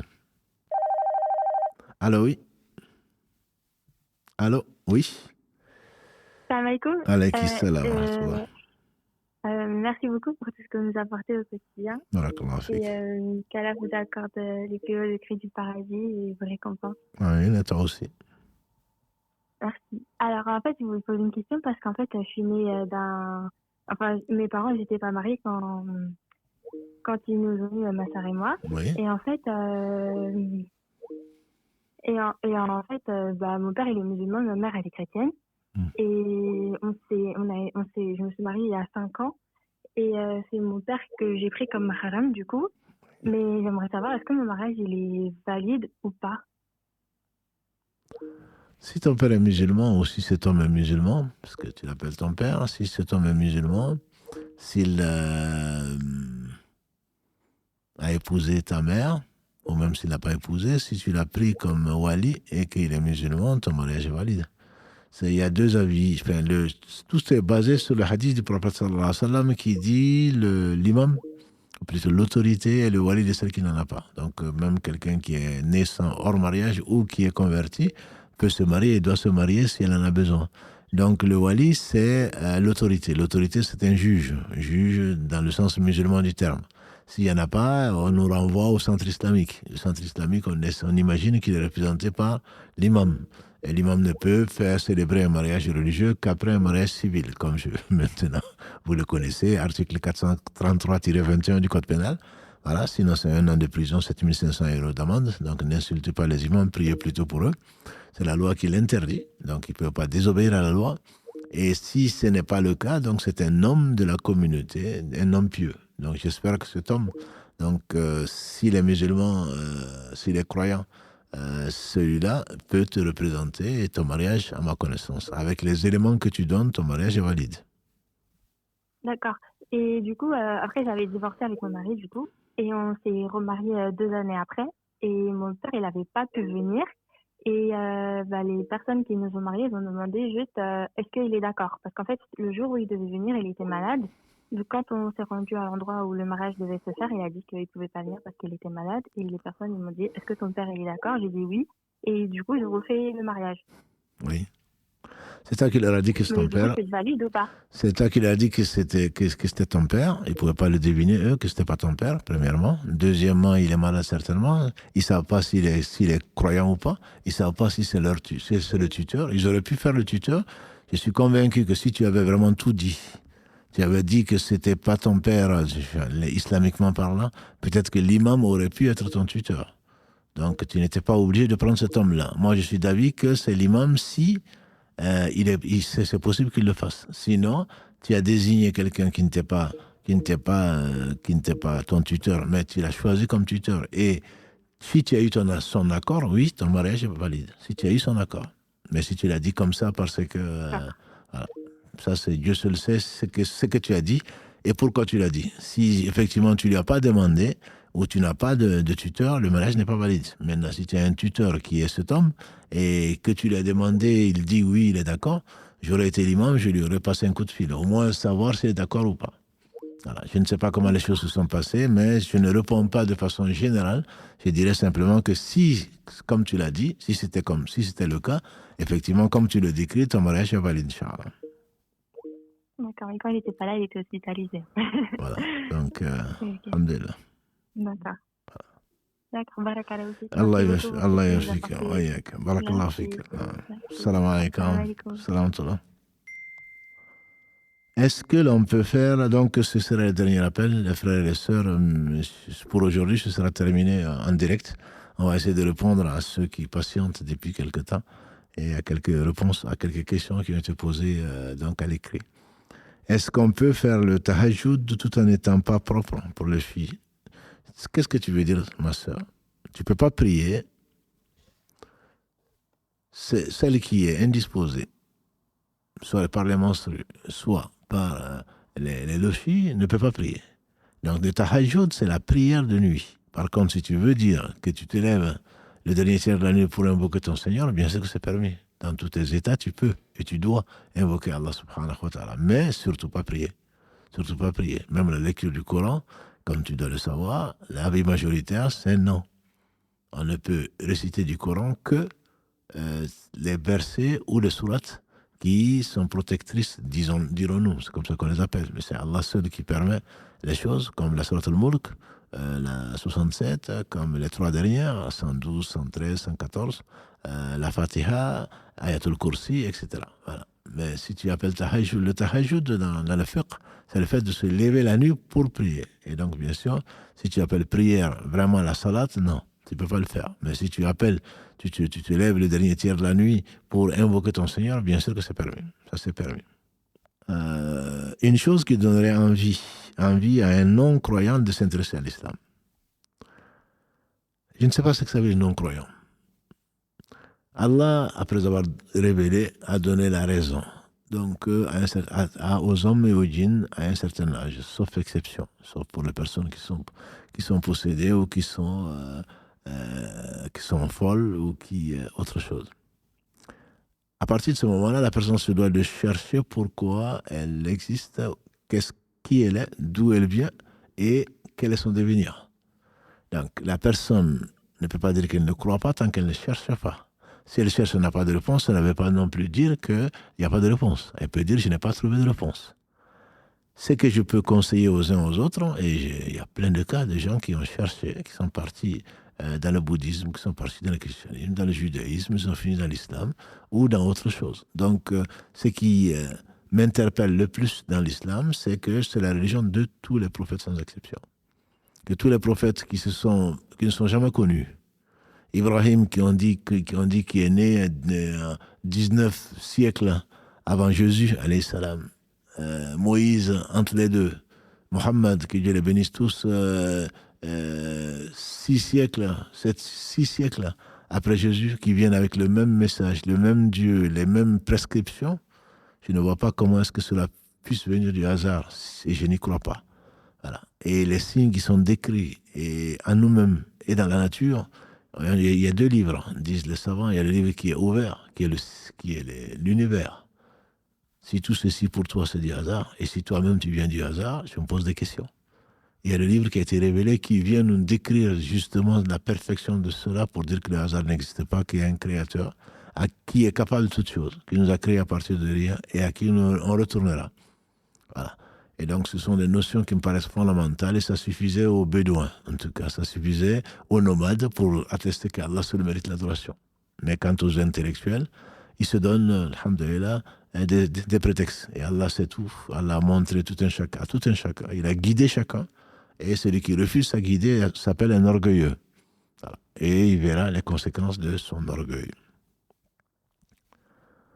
Ensuite, ce qui se fait assez tard,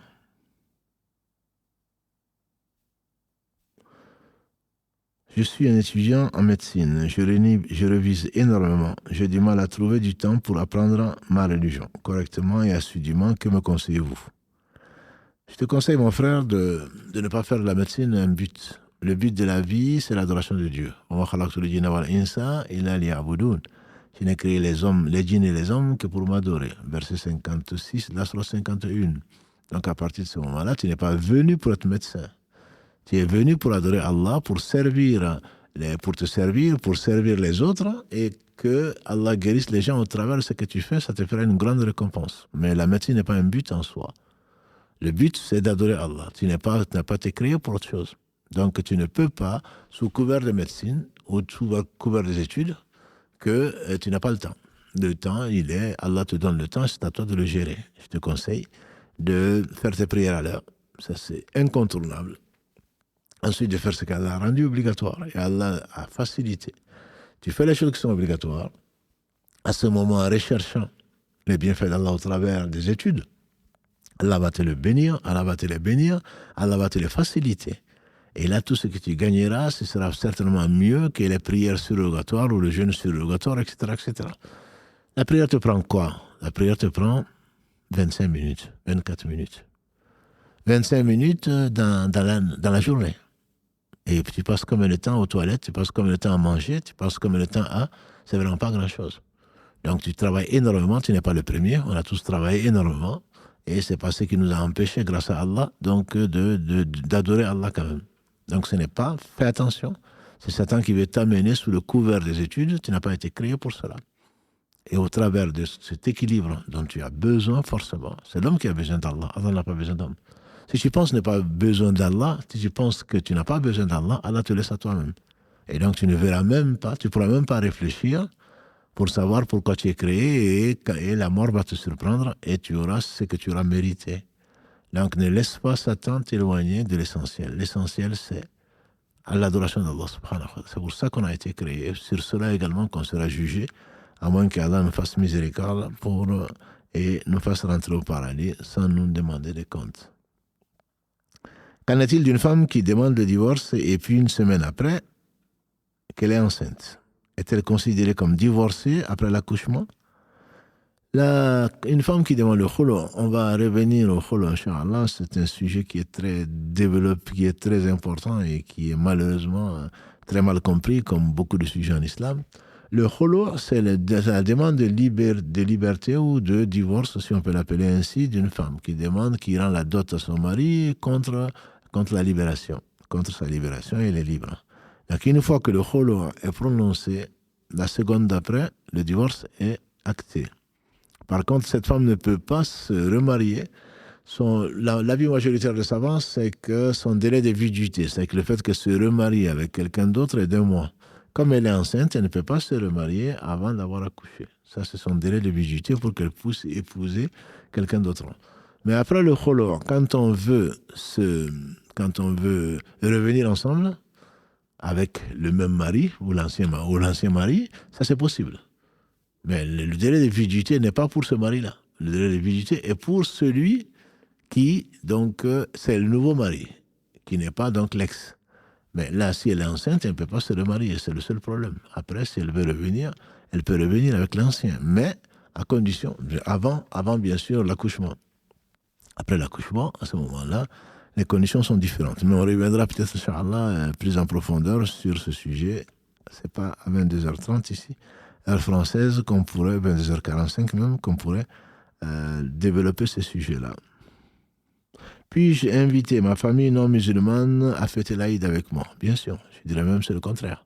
Tu devrais l'inviter, c'est un jour de fête et rien n'interdit, c'est une fête bien sûr de musulmans, mais les associés à la fête ne posent aucun problème à ma connaissance. Voilà, donc au contraire, c'est une fête, donc il faudra que ta famille y participe puisque tu les aimes et ils participent à la joie, il n'y a absolument pas de problème. Chacun aura ce pourquoi il l'aura fait et le lien de parenté est sacré. Donc c'est pas parce qu'elle n'est pas musulmane que tu te dois de l'exclure des fêtes. S'il y avait une fête de mariage, s'il y avait autre chose, est-ce que tu ne les aurais pas invités? J'imagine que oui. Donc tu respectes leurs convictions. Si elles ne veulent pas venir, il n'y a pas de souci. Mais si elles veulent venir, au moins tu peux les inviter. À ma connaissance, il n'y a pas de mal à cela. Comment savoir si une personne nous est destinée ou non? Le destin, Allah seul le sait, et si la personne t'est destinée, tu l'auras. Tu la rencontreras et tu l'épouseras, entre guillemets, parce que la plume est levée, l'encre a séché. Voilà. Mais après, il y a les critères. Il faut que tu fixes les règles, que tu saches pourquoi tu es dans ce bas monde, pour où tu vas aller, où tu veux aller, où tu souhaites aller plutôt. Et donc, à partir du moment, tu vas chercher la personne qui va t'accompagner sur ce chemin-là. Ce chemin, donc la personne qui est vertueuse, la personne qui est douce, la personne qui est bienveillante, la personne qui a un excellent comportement, la personne qui va t'aider, que tu vas aider pour aller vers Allah, vers l'au-delà. Celle-là, tu vas la chercher. Et si elle est destinée, ça va se réaliser. Après, ne pars pas. Dès que je l'ai vue, je suis que c'était... même si les sentiments sont les sentiments, dès que je l'ai vue, voilà, je l'ai aimée, donc c'est elle qui m'est destinée. Non, tu ne peux pas l'affirmer. Si tu le fais sur cette base-là, tu auras ce que tu auras mérité, c'est-à-dire c'est l'amour d'ici-bas qui t'a amené, c'est sa beauté, comme l'a dit le professeur sallam. On épouse une femme pour 4 raisons, soit pour sa beauté, soit pour sa richesse, soit pour... il n'a pas dit les papiers, mais bon, aujourd'hui on peut en parler, soit alors pour sa généalogie, parce qu'elle descend de un tel, ou alors pour sa morale ou sa moralité, puisque tu n'es pas être heureux si tu ne choisis pas sa moralité. Voilà, donc ce n'est pas une question de poker, ce n'est pas une question de tirage au sort non plus. On va certainement s'arrêter sur ces questions avec le mariage. Est-ce une obligation de... Non, je cherchais une question sur le mariage. Ouais, je pense qu'on va s'arrêter sur cette question qui sera la dernière. Allah recommande-t-il une vie stable avec des habitudes quotidiennes, un travail de 9h à 18h? La réponse, tu la connais. Il y a des tendances, il y a des acceptations, il y a des métiers, il y a les prophètes alayhim salatu salam ne travaillaient pas de 9h à 19h. Tous ont été bergers. Il y a différents modes de vie. La société a besoin de toutes les compétences. Et donc, ce n'est pas parce que si Allah avait voulu, on serait des anges, on n'aurait même pas travaillé. Donc, il n'y a pas un modèle, entre guillemets, c'est ce qui convient, où tu as une prédilection, tu aimes faire ceci, tu aimes faire cela, tu as la capacité de faire ceci et cela, tu as des compétences intellectuelles et physiques pour faire certaines choses. Voilà. Mais après, tout le monde aspire à la paix, à la sécurité, au confort. Voilà. Donc, si ton confort passe par un travail à mi-temps, si ton confort passe par un travail, un double travail parce que tu as envie de te marier ou parce que tu as envie d'acheter une voiture ou une maison sans faire de crédit, etc. Voilà. Donc ce n'est pas Allah aime. Allah aime qu'il soit adoré. Et tout est adoration si tu n'oublies pas l'adoration d'Allah subhanahu wa ta'ala. Voilà. Donc il n'y a pas un modèle particulier où chacun devrait se conformer à cela. Ce qui est conseillé en tout cas, c'est le travail stable qui te permettent de savoir qui te permettent de vivre de choses permises, de halal, donc de la sueur de ton front et d'être utile à toi-même, à ta famille et au reste de la société. Voilà ce qui t'est demandé.